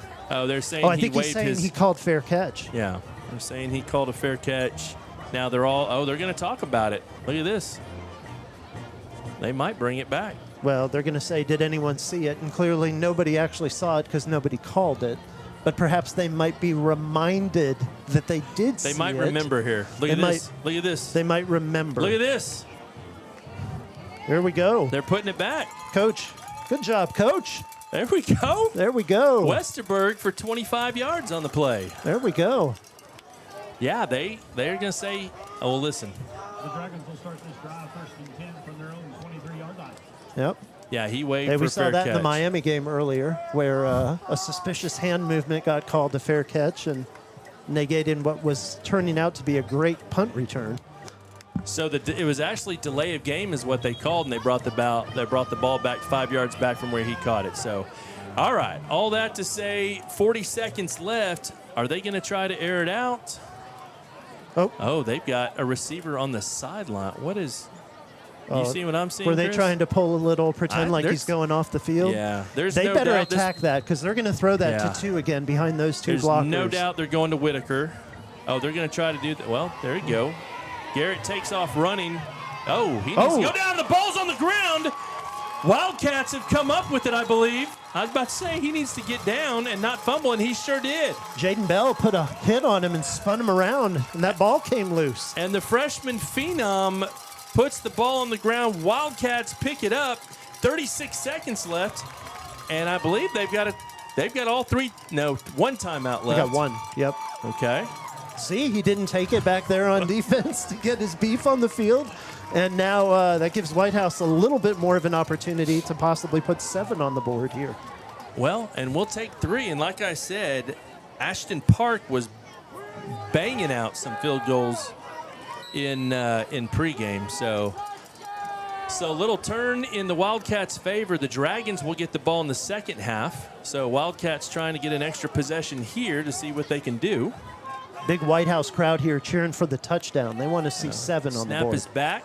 The ball is thrown out. I'm not sure. I think that just came out of...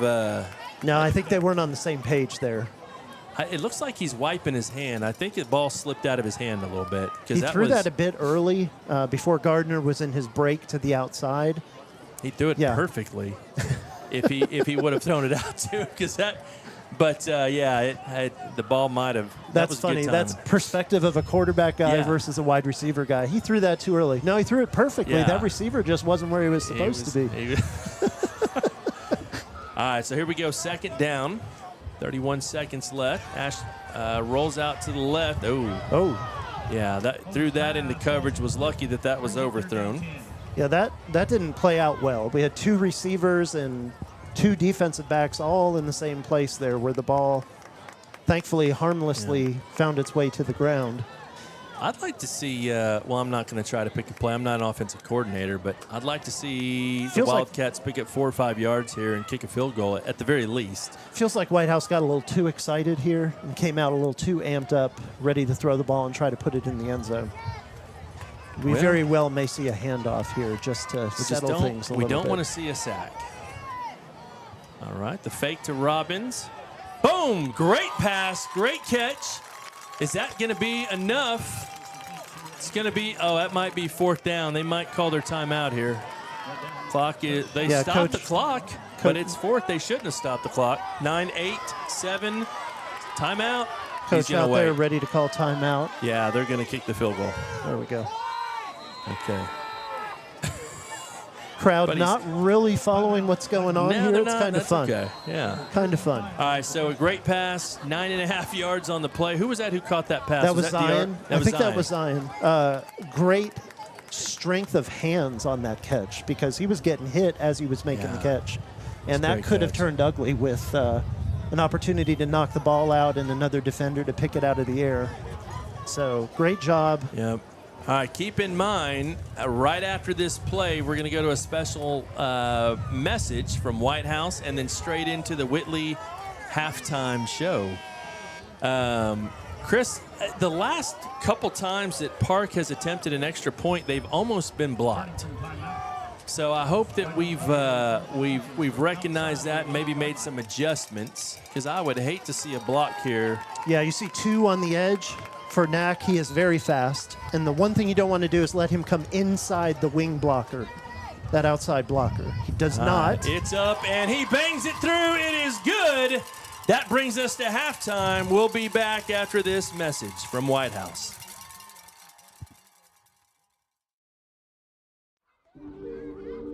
This is more than a school district. This is our town, our people, our Friday nights and early mornings, our traditions, our growth, and our pride. Where the school bell doesn't just signal the start of class, it rings through a community that shows up, cheers loud, and stands together.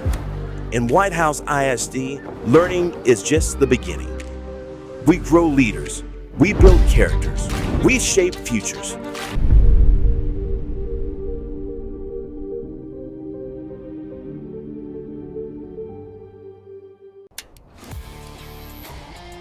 Hey, Whitehouse, it's halftime.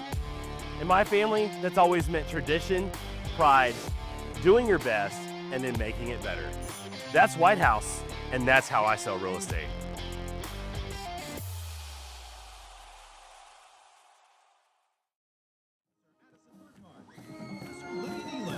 Captain Lindy Weatherford, First Lieutenant Quincy Smith, and Officer Susie Perry.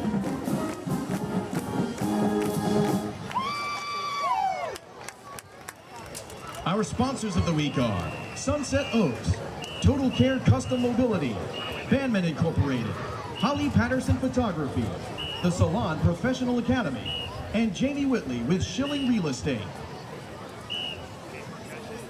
Our first ladies of the week are Chloe Stallworth and Ava Poliasis. Tonight, the first ladies will perform an exciting street jazz routine to Runaway Baby.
First ladies are under the direction of Nikki Whitley and assisted by Polly Chenault.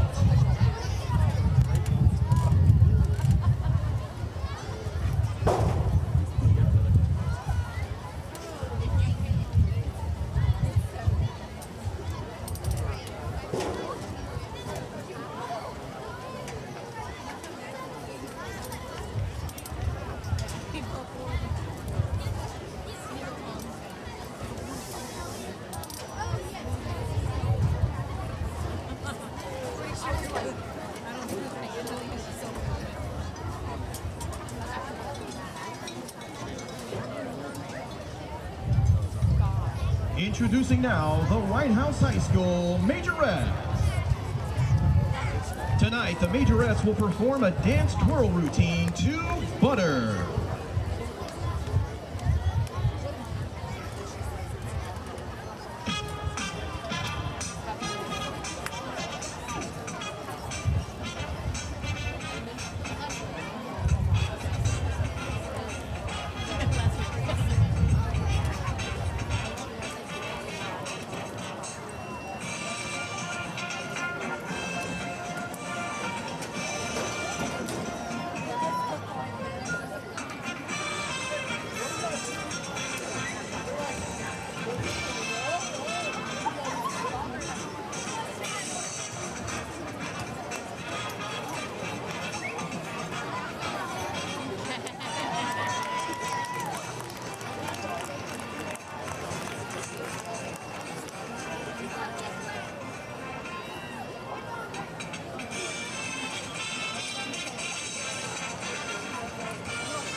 Majorettes.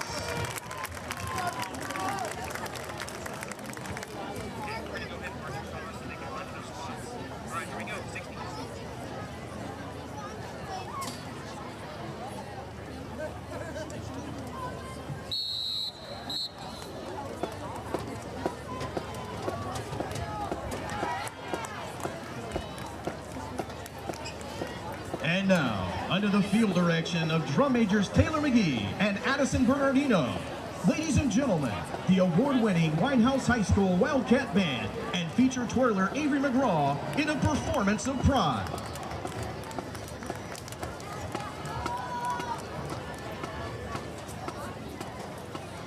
Tonight's performance includes music from Incandescent Sky by Robert Sheldon, Robinson's Grand Entry by Carl King, and Pentland Hills by James Howe.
The Wildcat Band is under the direction of Randy Kaiser, Christina Thomas, Caden LeBlanc, Chris Hufty, Daniel Sutherland, and Karina McBrayer.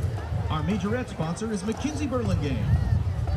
We'd like to wish our friends, the Golden Dragon Band, the best of luck at the UIL Region 21 Marching Contest tomorrow in Longview.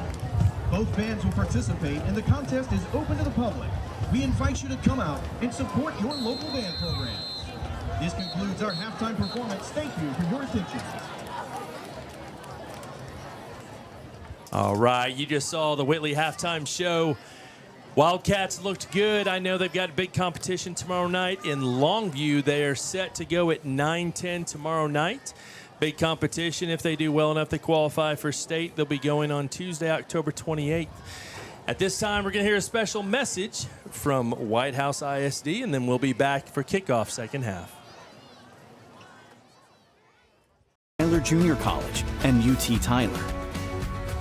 If the school funding election were to pass, our tax rate will remain 45 cents lower than 8 years ago. This will keep our tax rate among the lowest in the region.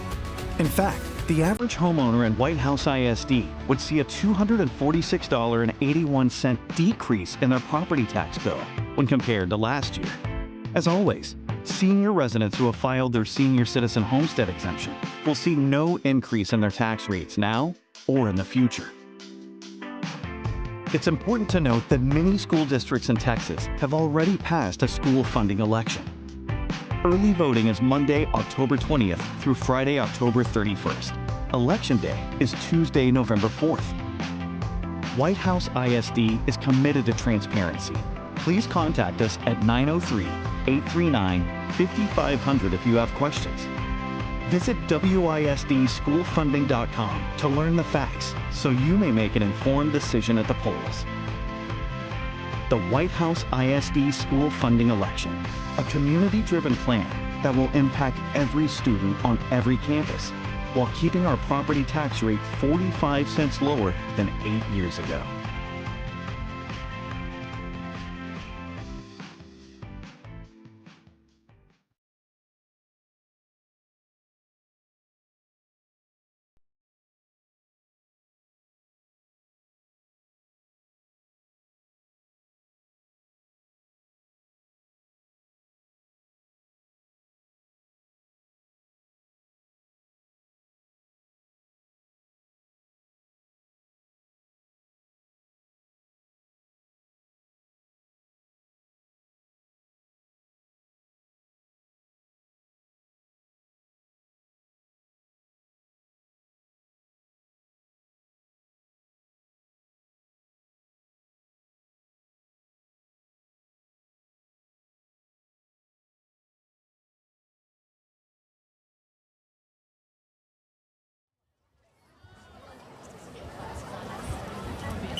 Rachel Grant, Robbie Belt, Jessica White, Troy Beam, Blake Watson, Robin West, and twirling sponsor Aaron Wittenberg.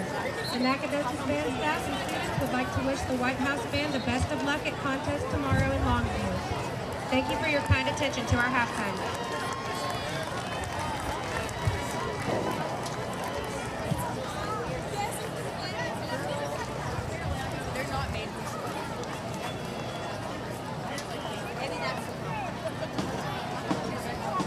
That halftime show was sponsored by NIPCO. And coming out of the south end zone are your Nacogdoches. All right. We are back at Dragon Stadium. What an exciting end to the first half, Chris. Chris came up with a great idea to run 5 minutes and 2 seconds off the clock and score a touchdown. Westerberg did him one. I don't know how I'm saying that right, but They ran 4 minutes off the clock, scored a touchdown, left a minute on there, To get and a then turnover. took the ball away. and ended up kicking the field goal. So that was 2 scores in the last 5 minutes and 2 seconds. Beautiful way to end the first half. And, we're ready for some football. We have not had a game that's been within 2 scores yet this year, Chris. Yeah, we don't know what to do with this exciting, close game. Oh, here come the Wildcats. Love it, coming out of the tunnel. Yeah, this is if this game is within 2 touchdowns and it stays this way, Chris, I don't even know that we know how to call a game that's like this. So. Well, it is a lot of fun. It's exciting. It's fun to watch. And hopefully you're enjoying it as much as we are tonight. That's right. Hopefully you got some popcorn. Remember that voting opens on Monday. Rock the vote. Go vote. There's a lot of early locations you can go to. Avoid the rush. All that good stuff. And so forth and so on. I got a survey today on my phone, Chris, about some gubernatorial 2026. They wanted to ask me questions about my personal business, and I didn't share with the survey link because I didn't really know who was asking me, and that's okay. But what I am going to do is I'm going to go and vote. There you go. Yep. There you go. All right. Well, Wildcats are going to be kicking off here to the Dragons in the second half. Obviously, Dragons won the toss and deferred the second half, and this is when it matters. Chris, what do you want to see right here from this kickoff? I'm going to just throw that out. I'm going to lob one up to you. Well, looking at who's back deep to return, number 2 and number 88, what I'm going to say is perhaps this is one of those situations where we do something crazy or we just kick the ball out of bounds. Just kick it out of bounds. I hear that. All right, well, let's see. The ball is up. Oh. Or through the end zone. That Banged works it. beautifully. Yeah, that's even better than out of bounds right there. So that's going to come out to the 25-yard line for the Dragons. So I don't get that thing hit the ground at probably 8 yards deep in the end zone. Yeah. So he's capable of doing that? Mm-hmm. He absolutely Let's do is. that. Let's do that every time. Well, Unless maybe he's not usually capable. he just needs because of the halftime rest. I don't know. He kicked a field goal as time expired, and that was pretty fancy. So, well, I was impressed. So, make him go 75 yards. Here we go. Again, we'll go back to the keys to the game here. Defensively, you got to play strong, smart football against the pass. And looks like they're going to come out with some kind of crazy scheme here with 4 receivers to one side. And they got Paige, the running back, out in the slot next to the 3 receivers. Looking to the right, they got manned up. The ball is thrown into the dirt and tended out there to their big receiver. What was it? Micah Lockett. He might have he should have come this way with the pass. Whitehouse with only 3 defenders out there against 4 receivers. And we've seen several times, unfortunately, tonight, what number 2 can do behind a couple of blockers in front of him outside. They might just be seeing what Wildcat. Yep, that's what it was. Oh, he threw the ball up. That's behind the line of backwards scrimmage. pass. That is. Yep. So that's going to be a loss of about 6 yards, same as a sack, I'm going to say. And, that was a big mistake right there. So first down, they were just trying to see how the Wildcats were gonna respond to those quads on the left side, and then they said, well, let's throw it out there. Like you said, throw was a little bit high, though. And Whitehouse, it looks like, is going to defend that the way they did in the first half with a linebacker kind of in between who just attacks into the backfield as soon as the ball's thrown. Let's hope they're capable of making tackles. 3rd and 16, Pickens was about to blitz. He got his hand caught in the cookie jar there. You got a timeout. Nacogdoches calling a timeout over there. So that's exciting. Defense made him think about it a little bit there. All right. Well, Chris, we just need to play good, smart football here defensively and keep everything in front of us. 16 yards is that's a chunk of yardage they need for the first down. So, and we've seen in situations where they needed a lot of yards, Whitehouse has played smart on the back end. The defensive backs and the safeties have played smart football. No reason to think they won't do that here as well. That's right. In other notice, Chris's favorite team, Miami Hurricanes, look like they've got the ball. They're backed up. Oh, man, they got a long way to go, Chris. They got to go down and kick the field goal. Who knows? Yep. We're watching that game, so y'all don't have to. And we're actually not really watching the game. We're watching our game, but we're at a timeout. So exciting things going on. Band tomorrow night's going to be performing in Longview. Always excited about that. We'll be out there to watch. And 9:15 start. And it's going to be good. It's going to be nice. This could end up being a problem for Nac burning a timeout that early in the second half. Oh, he's got a man. Whitaker over the middle. This could be trouble. Round the outside. Okay, there it is. Man. Boy, that was a great pass that time. It felt like, it almost seemed like somebody got a hand on it or was very, very close to getting a hand on that pass.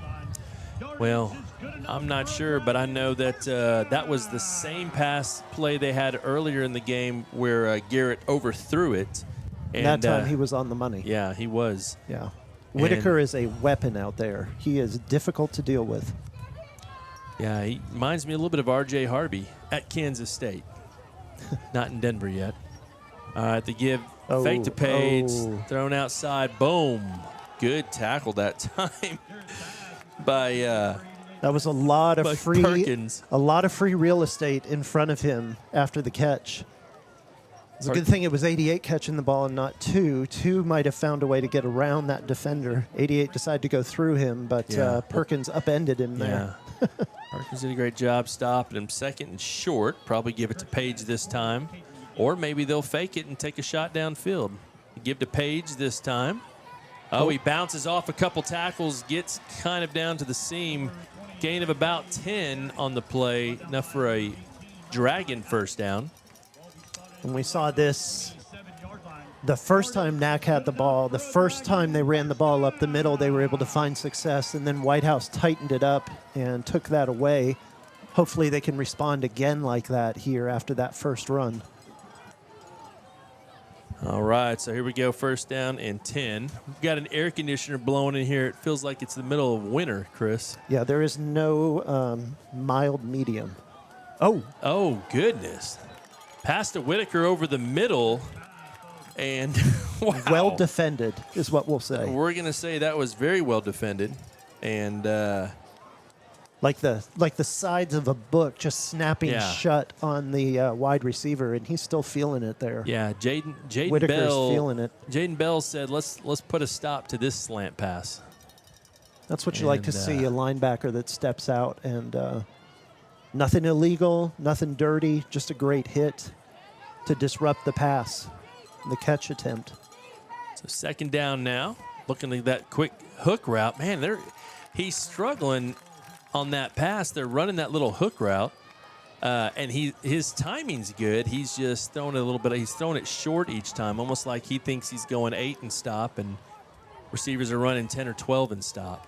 Yeah, but they just haven't been on the same page tonight.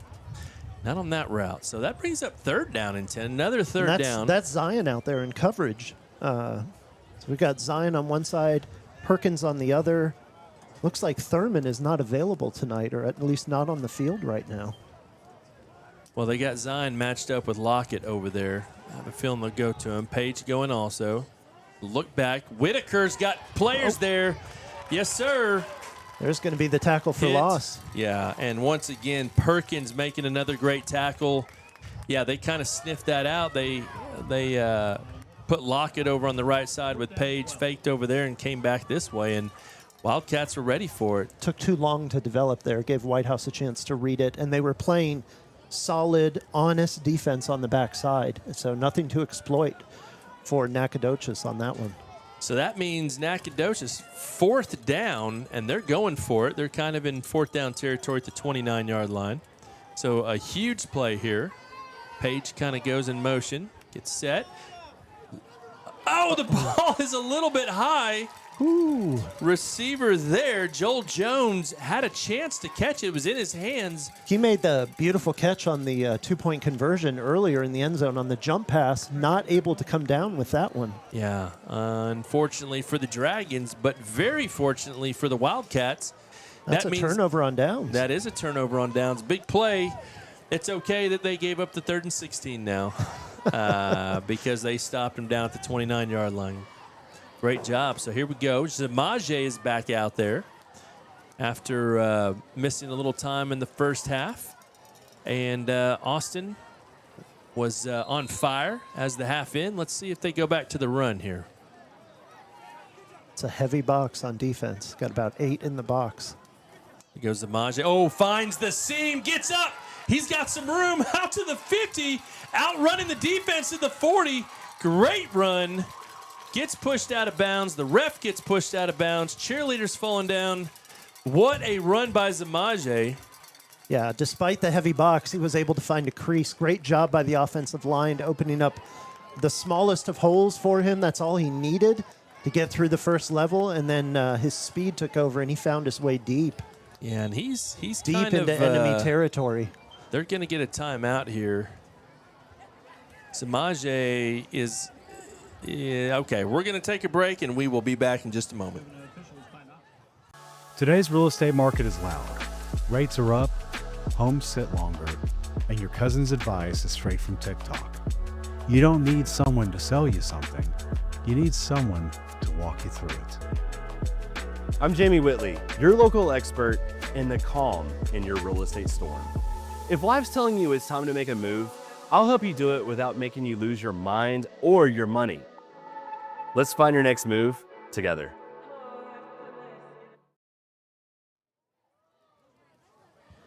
All right, we're back.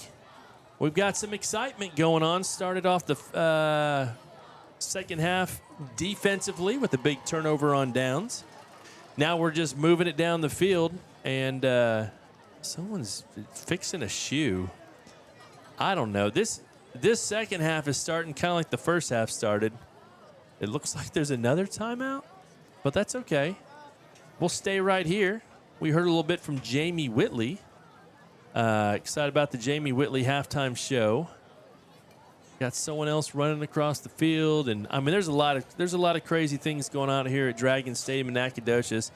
I'll tell you what we did tonight is we came into Nac a little bit early, and we went over to Butcher Boys, and Butcher Boys made a cheeseburger that Zach put his away in under 2.5 minutes, and I put mine away. It took me about 7 or 8 minutes, and Chris, as always, takes his time and enjoys his meals. You know, licked his fingers after each bite, set the burger down, reset, and then... Yeah, it was for me, it was a 7-napkin burger, so it was very, very enjoyed. Yeah, he had bacon slivering out all over his burger, and but if you haven't been to Butcher Boys, it's pretty good. Right across, well, not right across from SFA, but right around there.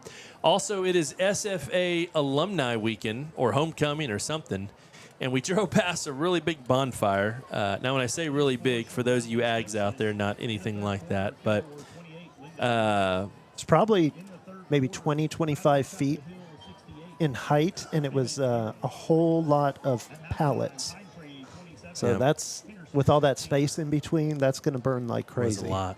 I hope they've got the fire department on notice. Yeah, something's going on here. There's a delay of some sort. We're not sure why. There's some officials over here. They're standing and they're talking about stuff and writing numbers down, some coaches. But, Chris, when I look over at Nacogdoches' sideline, and I'm not trying to be funny at all, but all the yellow shirts remind me, if you ever watch an NFL game, there's all the yellow shirt security that kind of stand every 5 or 10 yards on the field looking into the crowd, making sure no one jumps on the field. every once in a while I look over there and see all the yellow shirts, and I think, oh, what's going on? Is there a security issue? But there's not. It's just their shirts. That's their colors. I remember going to Miami games when I was a kid, and there was a lot of yellow shirts around the outside, around the edging of the seating, and they all had event staff on their shirt, and I wondered, like, are they police officers? What are they? And they're just kind of extra paid security, if you will. But those are the coaches over there, not to be mistaken for. Those are the coaches. And, yeah, so it looks like something's about to happen here. I'm not sure what, but the white hat is walking back out. All right, well. He had his hat off earlier and he took lost his hat track off. of him. But he put it back on, so I guess he's back to his official duties.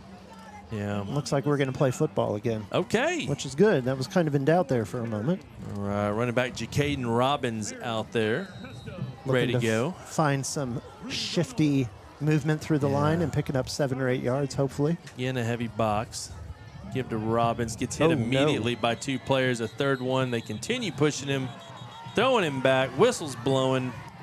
No flags. And so that's going to be a loss of. Okay, so I think what's happened is we've lost the down marker. Oh, yeah, the down marker's gone. Oh, well, and it's back. They just picked it up. Yeah. It's like a loss of about a yard. Yeah, that was quite the sequence. So only a loss of about a yard on the play brings up 2nd down and 11 or so. Now listen, when y'all are looking on the screen, we're kind of going off their scoreboard, and so it might say 2nd and 10, but I'm telling you right now it's 2nd and 11. Yeah, it's definitely more than 10. Yep. All right, here we go. Rolling out, coming back again. Oh. No that worked for a call. touchdown. There goes Austin. Oh, slides down at the last second. Good pickup on the play. Gets about 9 yards or so. And we've got players down. Yeah. So we're likely going to have another official timeout. We're going to go to an unofficial timeout. We'll be back shortly.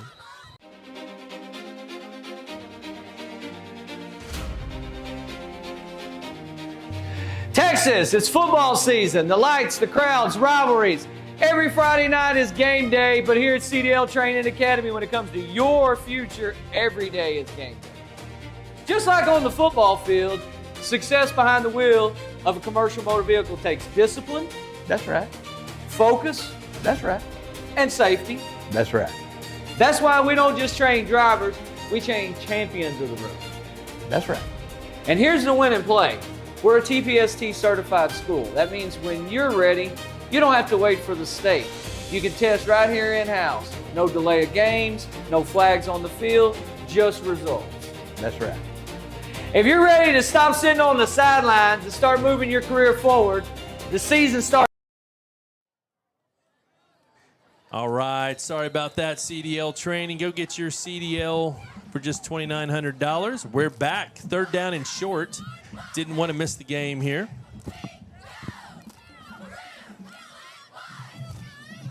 Robbins in the backfield. The fake, he's looking for Diarra. Oh, no. Yeah, I'm not sure what happened. I think Austin thought he was going to break it off, but he did break it off. He broke it off deep, and it looked like what they should have done was try to throw the fade all the way down towards the end zone. Well, I thought that's what Diarra thought was happening. Yeah, but so maybe some miscommunication there. That hasn't been clean tonight, unfortunately. No. Ball all the way back at the 11-yard. Maybe that's some good news. Not great. Good news for the Wildcat defense. Not great field position for the Dragons, but they're very dangerous, and they can close that field pretty quick. So, okay, mentioned earlier, not sure what was going on with Jamarian Thurman. He's back out on the field now, manned up with number 3. The give is to Page. Up the middle, he's got a little bit of room, breaks a tackle, gets outside. Big hit on the play, hangs on to the ball. I thought the ball was going to pop out. Thurman there with another on the tackle. Looked like Malachi was out there also, so about 9 yards or so. Be 2nd and 1 or 2. Thankful it's only 9 because he ran about 30 or 40 there to pick up 9. He did. He's got short legs but powerful legs, and they're just moving quick. All right, so second down and short. Snap. They give to Page again. Not much there, but for lack of effort, looks like he has enough for a first down. All right, so clock down to 7 minutes and 15 seconds or so. Well, they stopped the clock at 7:18. There we go. Boy, that announcer's loud. You can hear him pretty clear through he's pretty through excited. the headset. I'm going to give a first down like that next time Wildcats get it. How about that? Go for it. That'd be great. All right, y'all got to be ready for it. Quick pitch out. Trouble. He's got, oh, man, great tackle. Yeah, Perkins Tell again you out what, there. Perkins. He is, he's gotten a workout tonight, and he's been up to the challenge. What I'd like to see, though, honestly, is not so much space. That's a lot of cushion. That makes it very difficult for those defenders once they catch the ball and have a running start to make that tackle. I mean, we're lined up 10 yards off him from the very beginning. Oh, it's a fumble. Ball's on the ground. Page picks it up, but he was down, so loss of about 3 yards. That was second and short, so that'll bring up 3rd and 3. And also that matchup out there, Perkins versus Lockett. Lockett has a huge size advantage, so definitely, and maybe a speed advantage also. And so it's a really, really tough assignment for Perkins. He's done a good job staying behind him and then making the tackles when he needed to. So third down, big play here.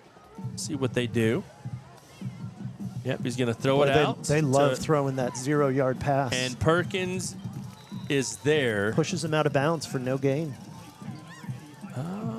Looks like they gave him a yard or two. Oh, it's 4th down and very short. Yeah, they gave him about a yard and a half, and now it's going to be 4th and short. Oh, goodness. What are they going to do here, Chris? I don't know, but this is a great opportunity for Whitehouse to make a stop. Here come they're about to put the heavies are coming in. I bet you they're going to run that. The heavies or the punt team? No, that's... Oh, yeah, here comes 7. Got those three fullbacks basically in front, and they're going to direct snap to number 2 and let him pick his spot, which, boy, this is dangerous in the open field. Yeah, That's one thing on the goal line. This is very dangerous. There he goes. Because he can go outside like that. Yep. All right, so a pretty good size gain on the play out to the 47-yard line. Oh, here comes a flag late. Very late. I mean, that thing came out as I was saying it. Very late. I didn't see what happened there. Let's see.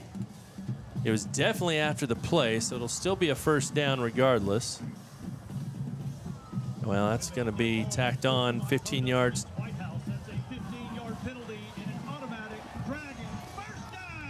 Wow, the announcer's happy about that one. The announcer's very happy. That's really I think that's basically the first time Whitehouse has played the role of Santa Claus and gifted Knack some serious real estate tonight. They need to end that quickly. And it looks like it might have been guilty Allen party exiting the field right now. All right, so a run up the middle for about 5 or 6 yards there. And this is one of those key points in the ball game where a little bit of tempers might flare a little bit. You might be prone to lose your edge and play too emotionally. This is where the defense needs to reach down and be strong fundamentally here. Oh, there it is. Oh, he caught that. What a catch. Yeah, that was Micah Lockett. You can't defend that any better when you're giving up 5-6 inches to the receiver. Yeah, then Perkins just played that defensively, and they're having a big old conversation about whether that's a catch or not. Speed in, was it out? I think they're talking about whether he got in and scored or not. I don't so see how he far would from us, and the angle's bad. We just saw incomplete, and they'll call it incomplete. Incomplete. Realistically, if he'd caught that, that would have been probably the most incredible catch I've seen in a while.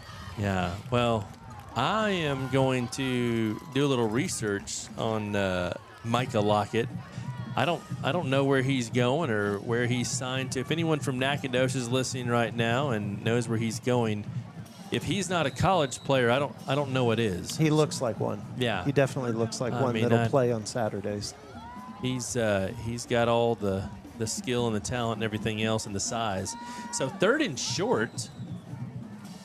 Corners are playing about. Now there's Page. He's got a big gap up the middle, taken down all the way down inside the 10-yard line. So it'll be 1st and goal. Man, Page just a burst of speed. Yeah, he goes from 0 to full speed very quickly. And he may not be the fastest guy in the field, but when you can turn it on that quick and you find a crease through the offensive line, boy, he's picking up yards in chunks. Yep. All right, we will be back. Official timeout. We'll be back shortly. Struggling with mobility, chronic pain, work, or sports injury?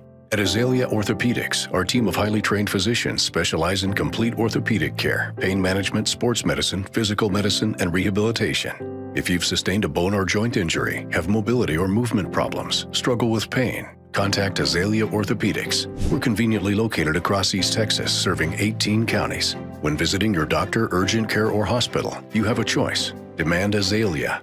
At Azalea Orthopedics, your health is our priority.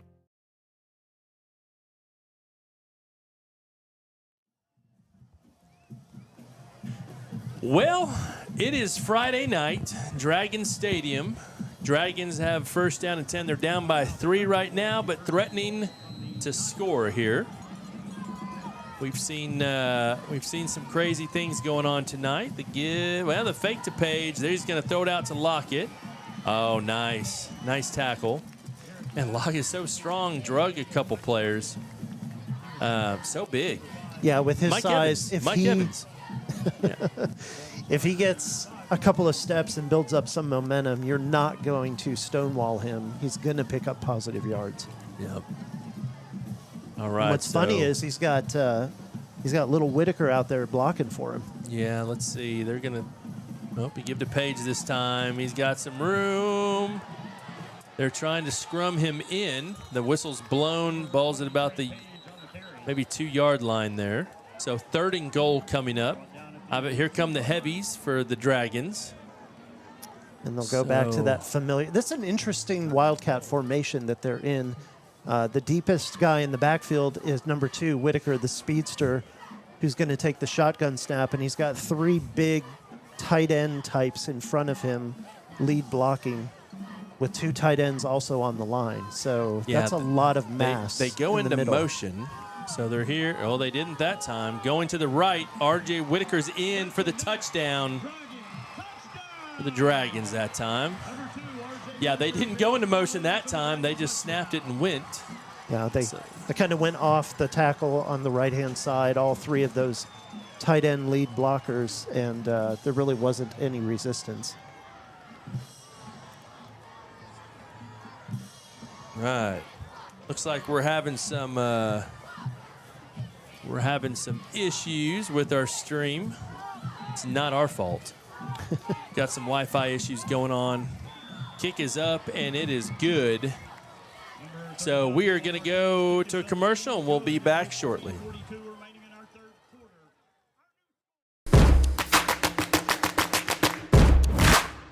We have gone insane here at CDL Training Academy. Get your CDL fast for only $2,900. How can we do this? Because we're a crazy boys. Get down to Henderson now. Call or click today to get your CDL.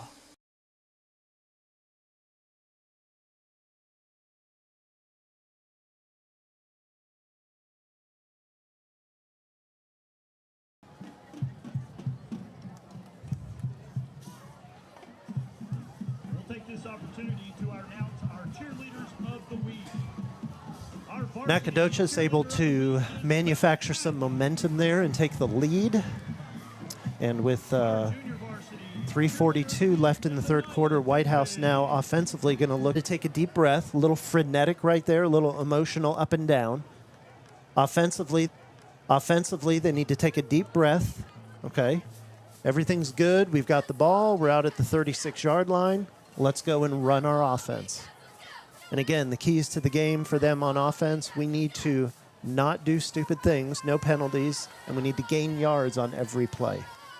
No stupid, gain yards. Here we go. Let's see, who's in the backfield? Is that Jamaje? It is. Yep, there. Huh. All right, well, all of that, we're still here. And second down, about 11. Coming up. Oh, there's a quick pitch. Well, no, not to Zion. Robbins has it. He's got room. Nice Just run. moving down the field. Great run right there. Nice run. Nice fake handoff on the speed motion there with Zion coming across. Froze the defense for just a second. Offensive line able to open up a crease. And we know what happens when Robbins has a crease. He makes the most of it. Got that slippery movement, picking up yards quickly. Man, I love watching Robbins run. He's so smooth. Yes. I mean, he kind of reminds me of Le'Veon Bell. He was the old Pittsburgh running back that would just kind of... And he doesn't ever just seem to take square hits, the kind that'll hurt you. Quick pass out to Gardner that time. And that was disrupted. Defensively, They were able to push him off his route, and not in any way dirty or illegal, but disrupted the timing of that one. They like that route combination. They've gone to that several times tonight. We saw it a bunch last week. And Holmes does a great job of throwing that pass on the run. This time, though, just not in sync with his receiver, with Gardner out there. Usually it's Zion we see running that route. That's right.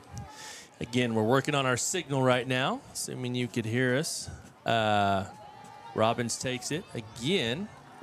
It's about 2 yards, maybe one or 2 yards on the play. But positive yards, that's what we're looking for every time. And here comes Grimes back in the game. That's good to see. Last time we saw him, his helmet got ripped off, and not great things in his life took place. But here we go. Seems to be back, ready to. He's back. He's ready to help go. the team. Yeah. And you hear us? We're a little bit unsettled right now because we're trying to get our Wi-Fi back. All right, there's a pass out to Gary. Misdirection to the tight end. He breaks a tackle, running through people on third down. That's a big Wildcat first down. Jackson Gary showing some grit right there on that catch and run. Good play call. I love the misdirection where you flow one way and then come back the other way and slip the tight end out for a pass. Gary did a great job catching the ball, running with it, picking up first down yardage. Whitehouse moving the ball again. And I think our signal's doing a little bit better now. So I think we're going to be okay. We're moving things around. Chris has a bottle of water on his head. I'm spinning a basketball on my finger. There goes Grimes. Oh. That was not an available hole right there. Goodness. Grimes just ran into Jabrandon rushing. Yeah, we've said before, he presents a large target. And he closed that hole down pretty quickly. He was the not hole. Yeah, he was in the hole. Rushing is that's it. When you're rushing, it's tough to run into rushing. Yeah. Okay. All right. And look, we got Robbins back. He's ready to see what he can do. Snap, give. Oh, pulls. Oh, a little bit too tall for Zion.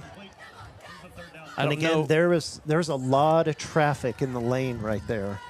I know there was blocking going on. Had he caught that cleanly and been able to turn up field, he would have gotten a few yards, but he would have had to fight for them because there were several Dragon defenders there.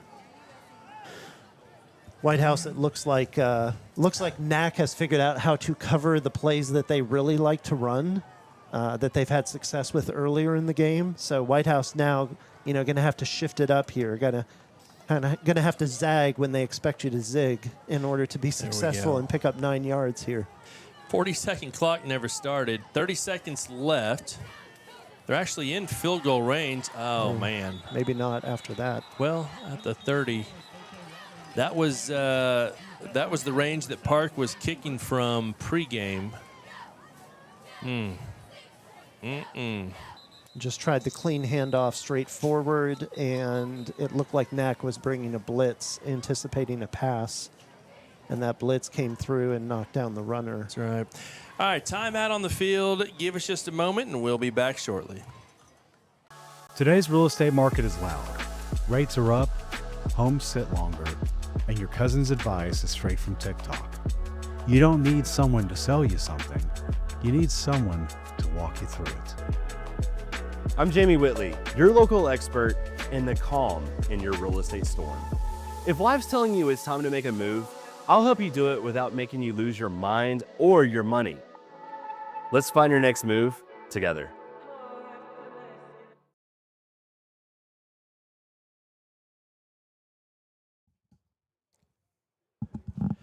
All right, so, are we back? Yeah. You got the field also? I don't hear the field. Oh, who knows? All right, well, I'm assuming we're back right now, and we're ready to play here. We've got fourth down and, man, it looks like 13, so looks like they're going to try to go for it here. All right, here we go, fourth down. Grimes back in the game. The ball is chunked up, almost intercepted, but is incomplete. Intended, I believe, to Zion out there on a little on the little fade. So that is a turnover on downs. It looks like we will. It looks like we lost our battery. That's what happened. So you can't hear out on the field. That's okay. We're gonna open up this window right here though, so we can hear it. All right, so it looks like this quarter is over. We'll be back in just a moment.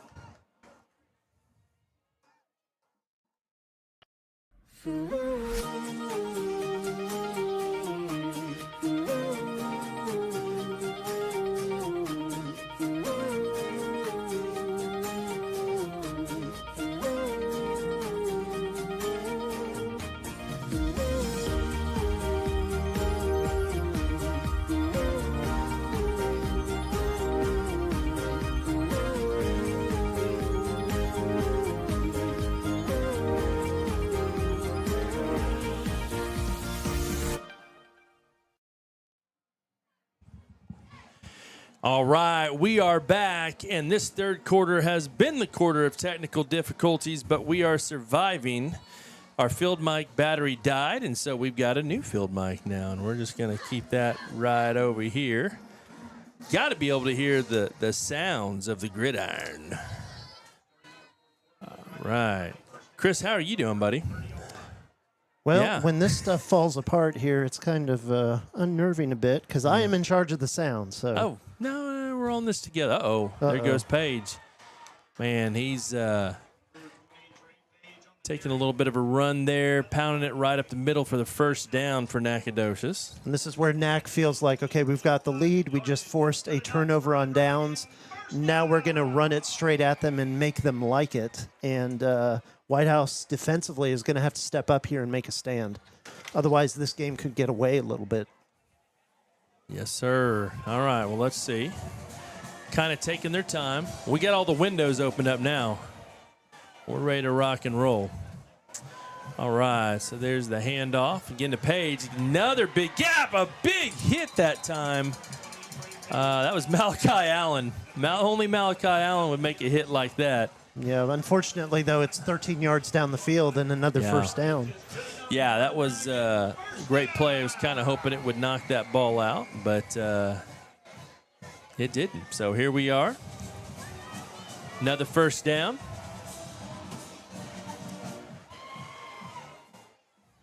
Nacogdoches kind of taking their time now. Dragons are trying to run a little time off the clock in between each plays.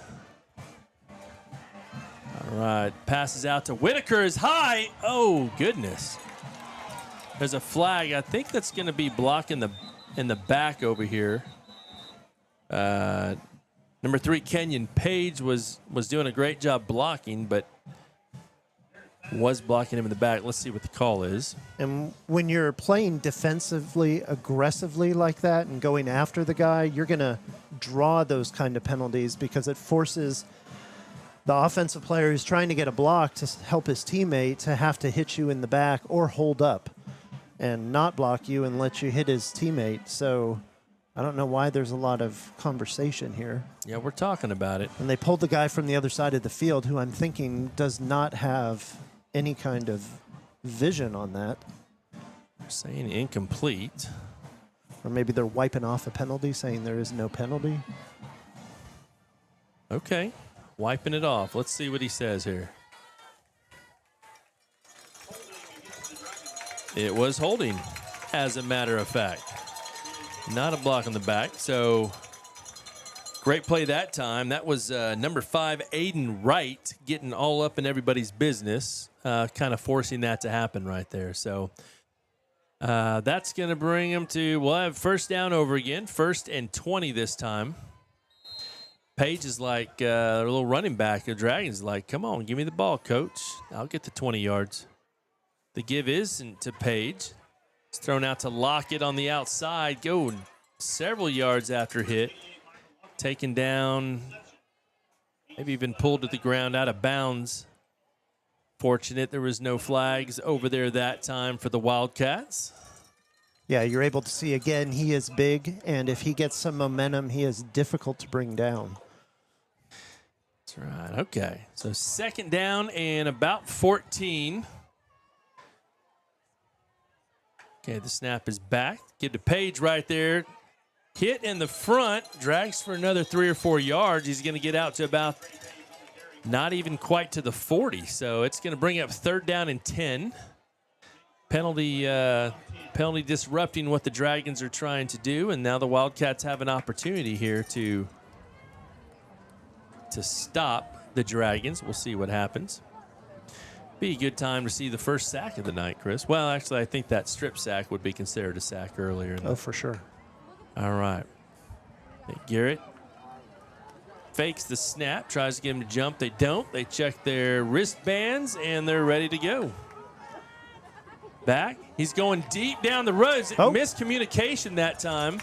His wide receiver pulled up. He was. On the stop route. And yeah, Kenyon Page, sophomore, was running deep. And then he pulled up and stopped at about 10 yards, and Garrett just chunked it. So is this 4-down territory? I'm not sure. I don't know. I would personally here, I would punt this and force Whitehouse to go the length of the field. Offensively, Whitehouse has kind of not been firing on all cylinders here recently. I wouldn't want to give them a short field if you're unable to make the first down. But it looks like Nac wants to try to put a... Clock's running. Put themselves up by 11 here if they can. Yeah, they're going to time out and think about it. Yep, Nat called a timeout. We're going to call a timeout too. We'll be back shortly.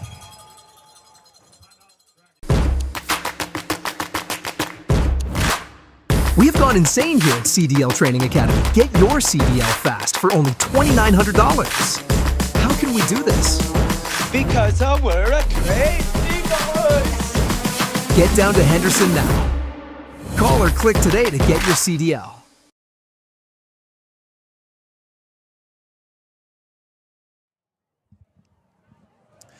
All right. Here we are, late October. Listen, Chris was complaining today a little bit about the weather in late October. Oh, yeah. It's 91 degrees this afternoon. You can't be 91 degrees. No. After October 5th, it's just not fair. And I agree with him. But right now, it's cooled down a little bit, and it's a beautiful evening here in Nacogdoches. It is. We got the windows open. Yeah. Part of that reason is so we can hang the microphone out the window and hear the sounds of the game. And part of that is to kind of get a feel, get energized a bit. 4th down. There's that pass. Boy, they're just playing off Lockett. They get to him. It's going to – oh, he's still going. Okay, that – sorry, but that should have been called down. Unbelievable. He was moved backwards 4 yards. But I guess you can argue that he was never fully in the grasp or never fully tackled, but he gave up 4 yards in the process of being moved back. Westerberg's asking the same question. What's going on? Yeah, I don't think Westerberg is going to be sending any Christmas cards to these officials this year. No. They're not on his favorite list, for sure. You think he sends Christmas cards to other officials? I imagine no. I think his wife seems like she would put together a really good Christmas card. She's very creative. I don't think he's the Christmas card type dude, though. He might be. I don't know. I've never gotten a Christmas card from him. You know, that's why I'm asking. In a situation like that, 4th and long, I understand that kid is a fantastic receiver, number 88, but you've got to step up and play him. You can't give him that much space to catch a ball 10 yards down the field for the first down and not even be close to him to stop him. Kick is no good, wide right. So we will be back in just a moment. 9:31 left. Dragons 27, Whitehouse 17. Today's real estate market is loud. Rates are up, homes sit longer, and your cousin's advice is straight from TikTok. You don't need someone to sell you something. You need someone to walk you through it. I'm Jamie Whitley, your local expert in the calm in your real estate storm. If life's telling you it's time to make a move, I'll help you do it without making you lose your mind or your money. Let's find your next move together.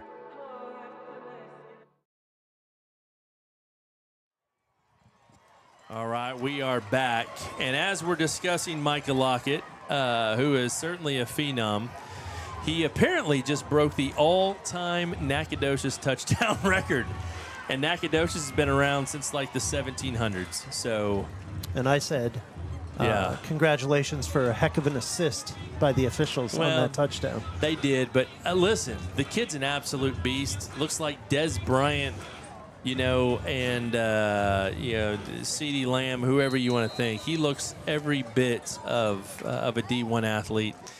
They probably should have blown it dead, but I mean, he kept working. So not only does he have all that skill and size, but for him just to keep on pushing all the way through, good for him. So here's the kickoff. A reminder for Whitehouse, you got to get a guy to the ground. Here we go. Coming around the inside. Okay, look at that. We had our first Christian Long sighting of the night. Christian Long brings it back out to the 20. All right, so Wildcats find themselves down by 10 in the fourth quarter. Gut check time. This is gut check time. You got to answer here. You got to pick up first downs. You got to move the ball down the field. And again, I don't know what they're going to do. It kind of felt like they got boxed in a little bit here in the third quarter and early in the fourth, meaning that what they were trying to do to pick up yards, Nac was onto it. They figured out how to defend it.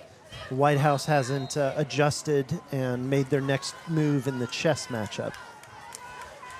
All right, so Zamaje back in. He's had some apparently foot or ankle problems tonight, and he's back in, bounces it to the outside. Austin throws a great block. Zamaje gets pushed down, but not before a Wildcat first down. How about that? I like that. Okay. I like that. Yeah, that was exciting. Austin throwing a great block there as Zamaje cut it back. They give again to Zamaje. Oh! That was Caden Burton, and he filled that hole.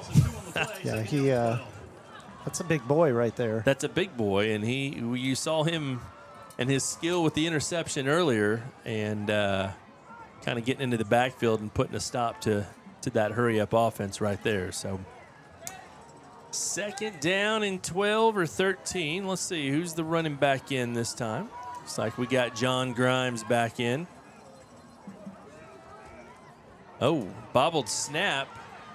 Zip pass. Great pass by Austin Holmes. Yeah, recovered well. Showed composure. Did not get a good handle on the ball on the snap. Was able to reel it in. Stepped up in the pocket. Felt pressure.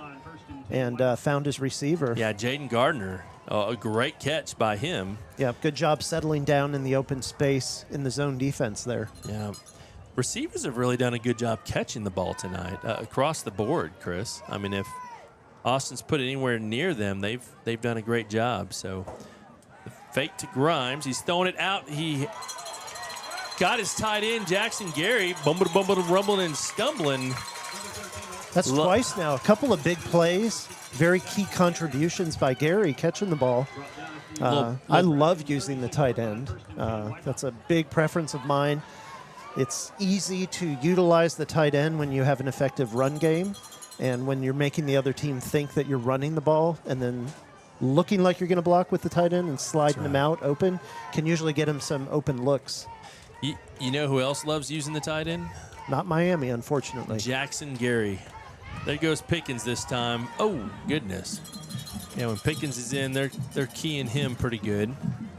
Pickens is probably the 5th string running back in there. Not that he's a bad running back, just that he plays full-time defense. It seems like everyone who's run the ball tonight has come up gimpy at least once. I'm not sure what they're doing at the bottom of the pile over there, but our running backs are struggling to come away from the play healthy. Maybe there's something in the grass. Before we had DBs falling over. Now we got running backs who are running the ball, getting. Oh, he's going deep to Diarra. Lots of contact. There's a flag. Okay. Didn't come from the initial ref, but the back judge saw what 500 people on this side saw, and they said, no. You can't do that. And that was a fun little conference there between the back judge and the side judge, like, what are you doing? What's happening? I think the back judge said, what are we doing here? Watch what's about to happen. Ineligible man downfield. Unbelievable what just happened there. Well, we had somehow Whitehouse comes out on the bad end of that with an illegal man downfield, and the crowd is not happy. Yeah, Westerberg's not happy either. Well, I don't know what to say about that, so I'm going to say 2nd down and 15. Let's go Cats. Here we go. All right, so John Grimes in. Zion in motion, coming across, heads back the other way.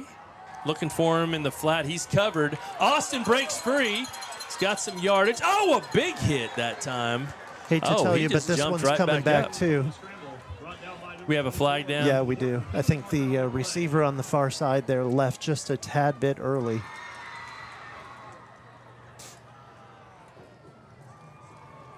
Although that should have been a legal procedure. Well, let's see. Or false start and should have blown the play dead. Yep. So interesting. Penalty declined, 3rd down.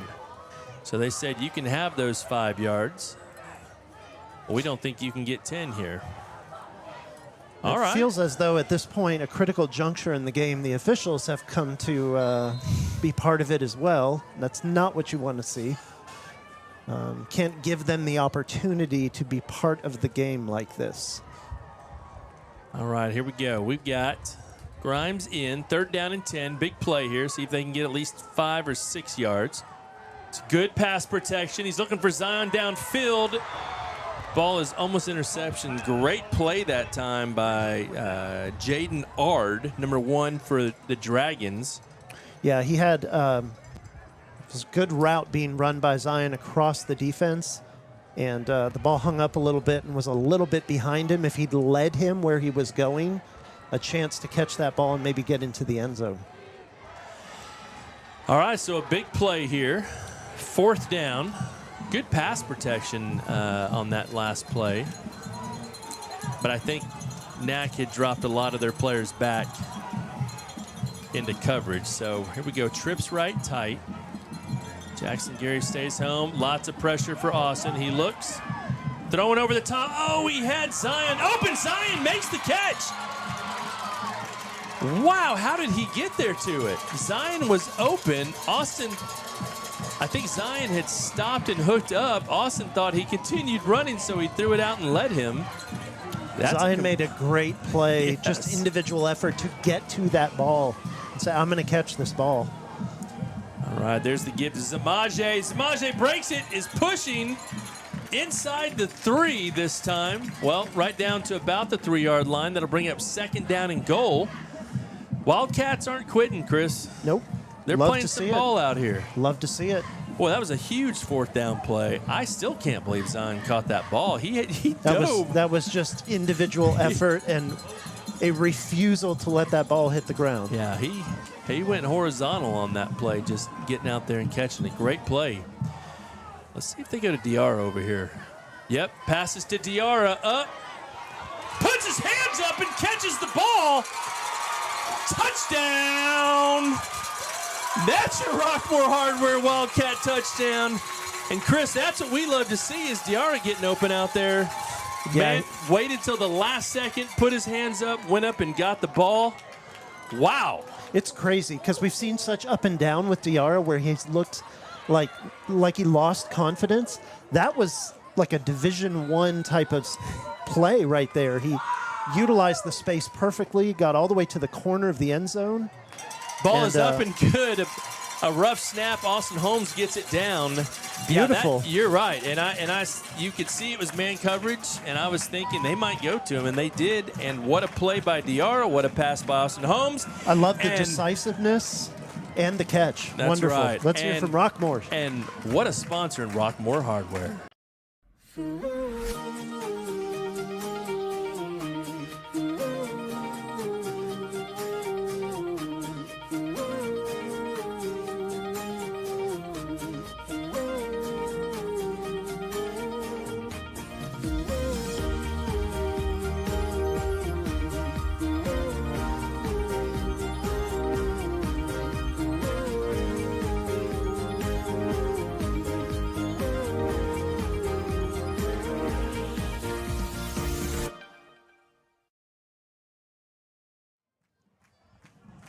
All right, welcome back to Dragon Stadium in Nacogdoches, Texas. Wildcats now going down with an impressive drive, a couple fourth down play. Fought through some adversity. They had penalties, we had injuries, we had all the E's, and they still came away with 7 points. Beautiful catch. That's beautifully good. executed pass and catch there. Whitehouse overcoming a lot of negative momentum against them. The officials got involved in the game. They overcame that, put that to rest, and beautiful touchdown catch. All right, a deep kick. Uh-oh. Whiteside with it. They've got him pinned in, but he's really fast. Just all the way back across the field, out to about the 36-yard line. You just hold your breath when you see him returning the ball, Chris, because he is he such a fast player. He crossed field there, and you instantly saw about 3 or 4 Whitehouse defenders. All of a sudden, their angle on the ball carrier was gone, as though they took like the worst possible angle because of his speed and his ability to cut back across the field and just wipe out tackling angles. And they're out past the 35. So again, when you kick the ball out of bounds, the opponent starts at the 30-yard line. And that would be 5 yards less than where we're starting right now. Yeah, so they're now matching up. Zion is on Micah Lockett at the top of your screen up there. Give this time. Oh, goodness, look at this. Defense is energized. And oh, goodness, look at that. When that happens, that is a sign that the defensive line are whipping some tail up there against the offensive line. You'd love to see that. Yeah, they put Whiteside at running back. They gained about 1 on the play, and Whiteside threw the ball. Typically, that is a 15-yard unsportsmanlike penalty, but apparently not in Nacogdoches. Well, they just had a quick little talk, and they got it cleared up. So that's fantastic. All right, here we go. 2nd and 9, trying to get the Cats to jump off sides. Good job hanging in there. Watch the ball. Whitehouse showing blitz. See who they back off. All right, there we go. Page coming up the middle. Okay. Goodness gracious. He threw himself backwards out of that pile to try to pick up a penalty. That was wild. I had a different view. I'm pretty somebody sure. Throw him back? Yeah, that was Dudley. Okay. That'll do. Dudley said this play is over. And he... Yeah, it was like he was throwing a shot put. Okay, if they're not going to throw a flag for throwing the ball, then I'm going to throw the ball carrier and see if they get a flag on that. No, that was a legit throwback. Oh, Whiteside open on the slant over the middle. Good coverage, good effort by Whiteside. The back judge getting taken down. Hat came off. The umpire, sorry. And we're going to have an official timeout here. Yeah, we have an official timeout. And we'll take be it back with them. in just a moment.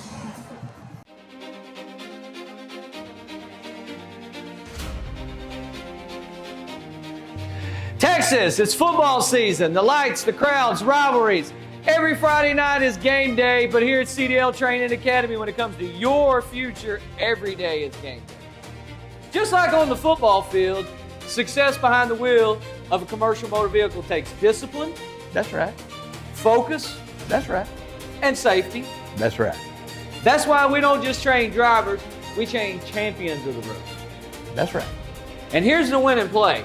We're a TPST certified school. That means when you're ready, you don't have to wait for the state. You can test right here in-house. No delay of games, no flags on the field, just results. That's right. If you're ready to stop sitting on the sidelines and start moving your career forward, the season starts now. Get trained, come on. Get tested, come on. Get on the road with a career that pays like a championship win. That's right. Don't wait till next season. Come on. Call CDL Training Academy today and start your CDL journey, because in Texas, whether it's football or trucking, we play to win. Go Fi Win. Visit our Henderson, Texas office.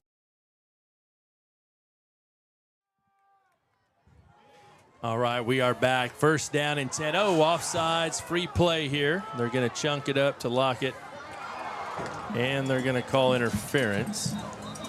17 flags on the field, Chris. They're everywhere.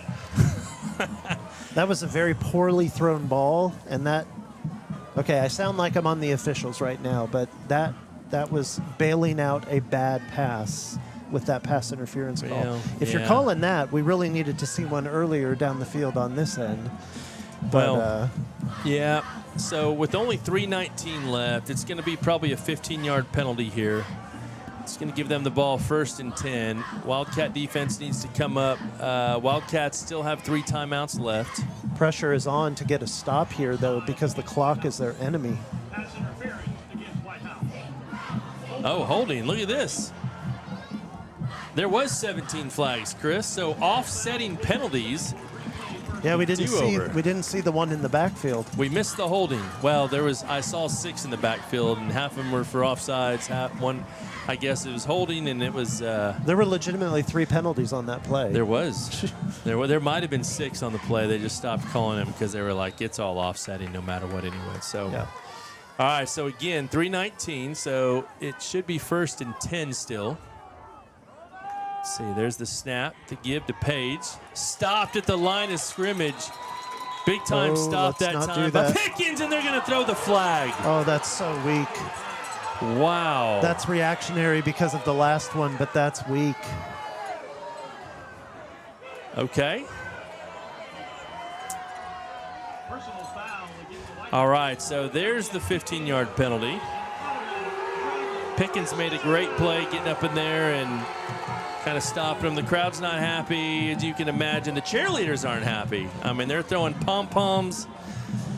You know. Coach Westerberg just walking down the field shaking his head. Westerberg just threw one of the Granberry brothers across the field. He's so upset. Oh, wait. No, they're safe. They're good. Granberries are okay. All right. So 1st and 10, we got another flag. Not sure what happened here. Maybe there was a receiver jumped over there. Dead ball foul and sportsmanlike against Whitehouse. Oh, wow. Another 15 yards. Unbelievable.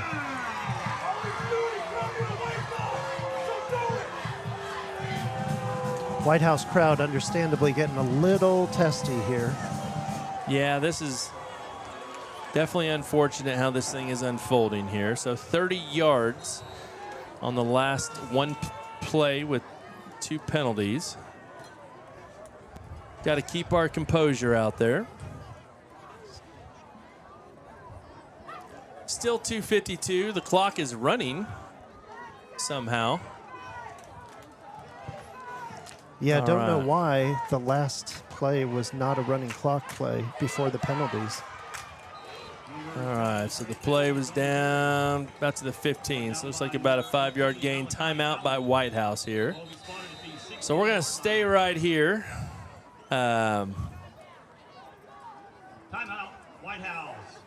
Boy, after all that hard work that Whitehouse did, you know, to just see all the free yards on this drive, to not get a stop in a position where they could get the ball back and have a chance to tie this game at the very least. Boy, it's putting a bad taste in your mouth here late in this one after as hard as they worked. Yeah, a lot of time left. A lot of different things can happen here. I think Whitehouse probably still has 2 timeouts left. Second down, looks like it was about 2nd down and 4 coming up. So,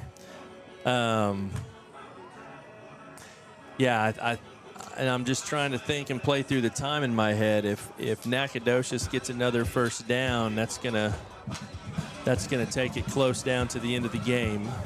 Depends on what play they do it on. But, yeah, Whitehouse really needs to stop them from getting another first down. And, I mean, I'm just going to say it. What if they come up with a turnover here, you know? Oh, that's obviously best-case scenario. I don't think that Nac is going to put the ball in danger in such a way that there's a chance at a turnover. I will say, Chris, guess what? This is our first one-score game of the year so far. It is. It's a close one. Okay. And there's just so many variables when it's a close game like this. You can't give the officials a chance to hand out free yards. Bell shows blitz. Here he comes. Page gets the ball, dancing around, gets hit, thrown back. Great job by the Wildcat defense, but not before a first down for the Dragons. So clock stops. So 2:23 left. They're going to run about 25 seconds off here. It'll go under 2 minutes. They probably won't snap the ball again. Just wait for the 2-minute timeout. Yep. Oh, and they just why did they reset the 40-second clock? That was weird. I hadn't seen that happen. Okay. Well, it's going to stop at 2 minutes. 2-minute warning. We will be back in just a moment. Today's real estate market is loud. Rates are up, homes sit longer, and your cousin's advice is straight from TikTok. You don't need someone to sell you something. You need someone to walk you through it. I'm Jamie Whitley, your local expert in the calm in your real estate storm. If life's telling you it's time to make a move, I'll help you do it without making you lose your mind or your money. Let's find your next move together.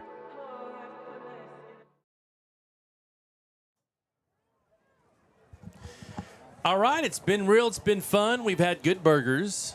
We've seen a really good football game. It's good weather. We watched the band do a magnificent-ish performance. I saw some things they need to improve over the next 24 hours, but I'm sure they will. Are they going to practice again before tomorrow night? Oh, yeah. They'll go out tomorrow at 2 o'clock. They'll hit it hard for 2 or 3 hours tomorrow. Oh, really? Yeah, Mr. Kaiser will have them in peak condition by tomorrow night at 9:15. So, all right. So, first down, second down, third down. Again, Wildcats have 2 timeouts. So, the plan is to call a timeout after each play. I'm assuming they're just going to give it to Page. Motion by White. Watch out for him. Page gets it. Great job stopping him. Whistle blown.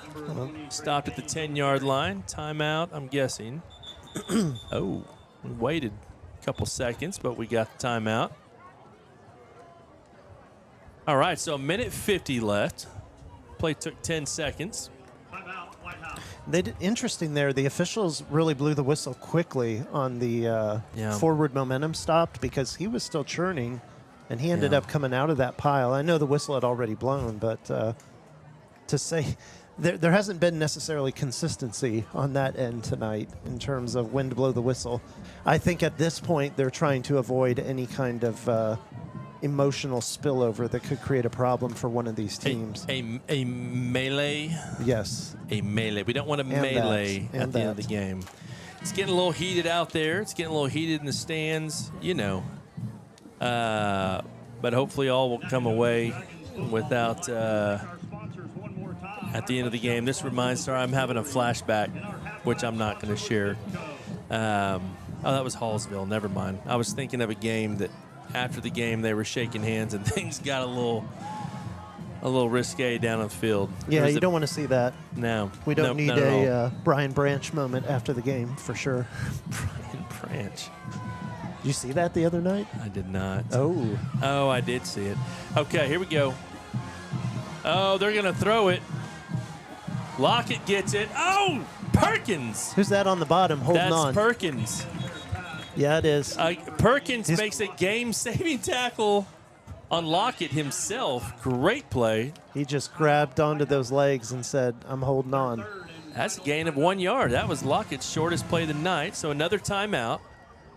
They ran 9 seconds off the clock. Good grief. And so Wildcats out of timeout. Interesting to see what they're going to try. It's a high percentage pass they threw, but what if that thing would have landed incomplete? That would have spelt trouble for NAC. So this is crazy because I'm just thinking about last week, that Georgia game where Georgia had no timeouts at the end of the first half, and they were able to run a 12-play drive in a minute 10 with no timeouts and go kick that field goal to turn all of the momentum in that game. And the officials found a reason to stop the clock after literally every play. This is exactly the opposite. We're literally calling timeout as quickly as we can, and still 19 seconds have run off the clock in 2 plays.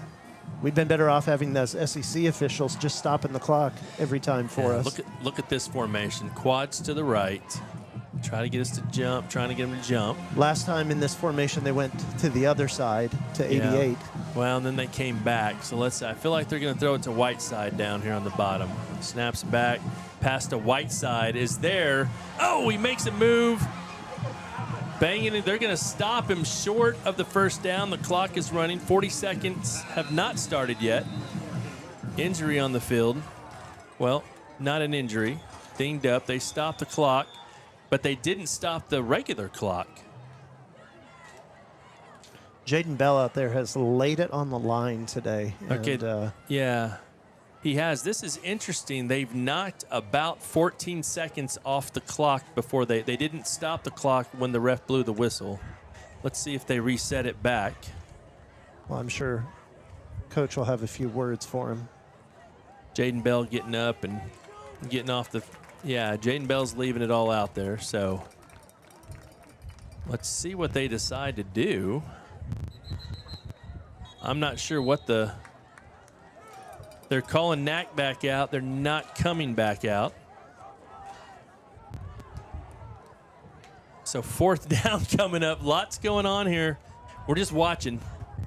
Sometimes you're part of a game, and there's just a realization that, like, the officials are the one that are supposed to set the boundaries for the game, but they're not in control. And this game has the feel of a game where the officials are just not in control of setting the boundaries for this game.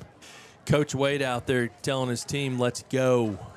He's saying, get it on and let's play. Let's dance for one play. So minute 26. Are they going to start the clock at 40 seconds? Because they've already run 14 seconds off after the play.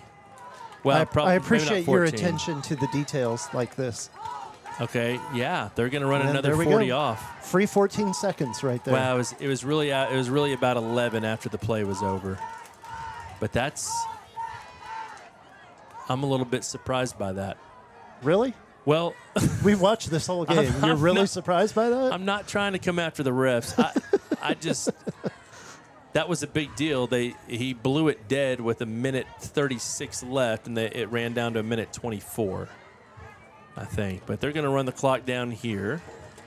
6, 5, 4, 3, the 40-second clock. Okay, so that was so it went from 41 seconds to 47 seconds in one play. That's a good chunk of time run off. Oh, man. So you said the last play was blown dead when? So there was 41 seconds left when they ran it. It was a 5-second play when the official there was a man down, so the official waved his arms to stop the clock. I looked up, and by that time the clock said 1:35. Okay. And then they stopped the clock at 1:24. they didn't stop it when the official said to stop it. It kept running, and the official realized it was still running, so he stopped it again. So they should have put it back to 135. But anyways, it doesn't matter. It is what it is. It's stuff like that's hard to catch. If it was the NFL or college, replay. Yeah, we'd replay that. Well, not replay, but there would be a penalty for having an injury, right? When you're out of timeouts inside of 2 minutes. They don't have that rule in high school because, it's just, that's mean. It's mean to do if a kid. Jaden Bell was obviously not faking an injury. Yep. Jaden Bell was hurting, and he's doing all right. But all right, so big play. So even if Wildcats do stop them, they've got to go 90. Well, maybe not 95. It is just down by 3, but they've got to get some significant yards to get in field goal position. So here they are in their. Here comes the triplets. Tush push, Wildcat, triplets, whatever. They're going to try to get him to jump. They're going to have fun here and do the jump pass, you think? I don't know. 9 seconds, 8 seconds. Yeah, watch the pass. Uh-oh, people are moving around. Reverse. Reverse. Page is going to walk in. Touchdown, Dragons. Yeah, we haven't seen that little reverse play out of that formation, but that's they've found something effective there in a short yardage, either on the goal line or out in the middle of the field, and they've built variations off of it that are effective. We saw the pass, we saw the off tackle plunge, we saw straight ahead, and we just saw the reverse. I should have realized that when they had the little guy lined up as the tight end there, that something could be going on with him. The little guy? Yeah. The running back number 2 there who took the reverse. Page. Yep. Hey, Page has been 20, magnificent. Yeah, you're right. Yeah, he's a great little runner, and we saw him pregame and thought, man, he kind of looks like John Grimes a little bit. And so anyways, but that's unfortunate because we had an opportunity there to win tonight. The game's not over yet, Chris. No. There are still 40 seconds left on the clock, and who knows? It would be great to see some excitement here. What I don't want to see is emotions get the better of you here and do something silly. Yeah, I think we'll kind of see how it all plays out, but it's been a good game. You've seen a lot of guys, fight. I think they fought to the very end, even that last defensive drive. I mean, they held tight. That was a little trickery there and unfortunate. But, Texas High 21, Mount Pleasant 15. This is what Texas High does. They'll travel down to play someone. They have to drive. Well, Mount Pleasant's not that far, but. Yeah, that's wild. Texas High tends to play much better at home than they do on the road, especially late in the season. But that's a long drive from Texas High every time you Texas High to Nacogdoches. That's like a that's a big one. It's a long one. All right, so here we go. Kickoff. Do a little squib down the middle. Smart. Gardner there. Get off the ground. Okay. Zion picks it up, but lots of defenders there. And that ended up working out well for Nac, the way that played out. Yeah, it did. So Wildcats will start from the 12-yard line. And 33 seconds? 33 seconds. It's going to be hard. They're going to have to get 87 yards. Well, what I'd like to see here is let's pick up some yards, get what we can get, not get our quarterback hurt. Okay. Trying to do too much here. I'm with you on that. Keep a clean pocket, although it doesn't look like Nac is going to bring a lot of pressure here. They've got 2 deep safeties. Well, they are going to bring that blitz, and that is going to get home.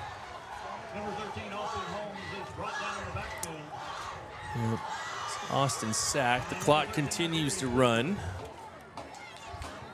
Yeah, the defense they're playing right now, they've got 2 deep safeties, so they've got they got their dime package in there with speed rushers. Look at who they have rushing on the outside. And Lockett's going to get an interception here. Yep, Lockett interception, takes a knee. Oh. And that will bring us to the end. That's what we don't want back there, ripping helmets off and hitting people with them. Zamaje is probably going to be sitting next game, unfortunately. Yeah. But we'll see what happens. Little action down there in the zone. Well, that brings us to the end. A little bit of a bummer the way that ended tonight. Wildcats played hard. They fought a lot of adversity and got dinged up a little bit, and that was just a tough way to end the game. So thank you for joining us tonight. Wildcat Network on NETSN. Next week, we will be back home, Chris. We got Hallsville Bobcats coming to town. It's our final home game, isn't it? The Bobcats. It is our final home game. We've only had 3 home games. I was in Hawaii for one of them. I hate to keep bringing that up, but it was. Yeah, I'm sure you do. Tearing you up. It was. I was telling Chris I watched the game poolside, and it was good stuff. But anyways, unfortunate loss tonight. The Cats played hard. They found a little bit with their running game tonight, Chris. I thought there were some really good things that happened there. Yes, definitely. And Austin continues. They did not let NAC feed defensively on the tackles for loss. They really did a good job gaining yards most of the time on offense. They hit a little bit of a lull there at some point, but they fought through it and came back and scored, and then unfortunately things with a chance there at the end kind of unraveled on that last defensive series for them. Yeah, that was tough. And I can't miss that. I think Austin Holmes continues to develop as a quarterback and continues to mature.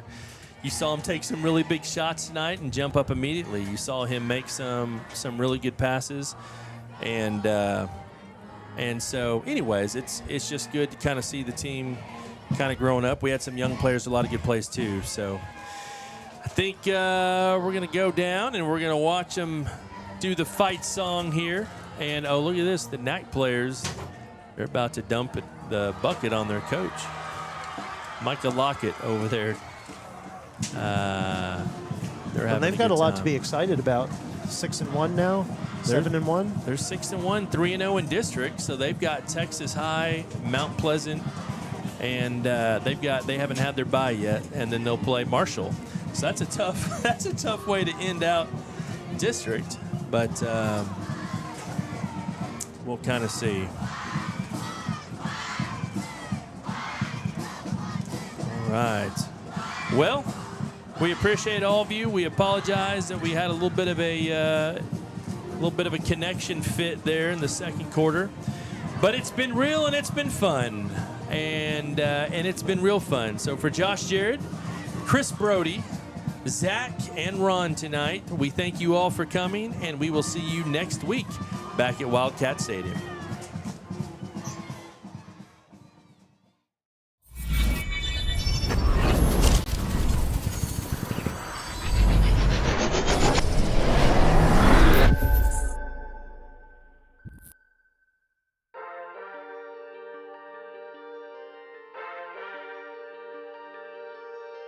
Williams fights through the yards, breaks some tackles. Williams still on his feet. Williams breaks another tackle. Here he goes. He's got some blockers. Sam Williams, he ain't going to catch him. Touchdown, God. 59-yard touchdown run on 3rd and 2 for Sam Williams. Yeah, whoa. They get set early, very quickly here. Play clock down to 3. Dixon gets it off, low snap. Pickram up the middle, and there he goes. Pickram into the secondary. Pickram is going to go. He is gone. Touchdown. Macho steps up in the pocket, and he gets away from one tackler, avoids another tackler, tries to run. He's still on his feet. Camacho still on his feet. He's still running. Camacho, goodness gracious, he's still going. Camacho, is he going to score? Wow. Touchdown. Quick pass. Bork adjusts and intercepted, and he caught it. He's coming back. He's coming back. He's going all the way. Oh, my God. No, It's Taylor. Just let him go. Just let him go. And a pick six. Kind of stalled him out here. Brisbane Got Stewart with a little. Oh, he ran over the defender. The helmet coming off. Holy man. Quarterback Smith. And Smith's in the gun. He's got to go back to pass. Goes out to his left. He's got a man open. It's Bork again. Caught. Bork breaks some tackle. Oh my gosh. He's still on his feet. He's inside the 10. Touchdown, Arp. What? Here we go. 1st and 10. They're going to throw it outside. They're going to double pass here. Going deep. That's Man Scott. What a catch by Man Scott. It's a one-handed grab. He's going to go almost all the way. Just tackle at the 1. Highlight reel right there for Man Scott. Oh, my goodness, Jason. I don't think you'll see anything like that. Woo. That's not an East Texas highlight reel. That's Sports Center right there. Man, oh man. What a catch.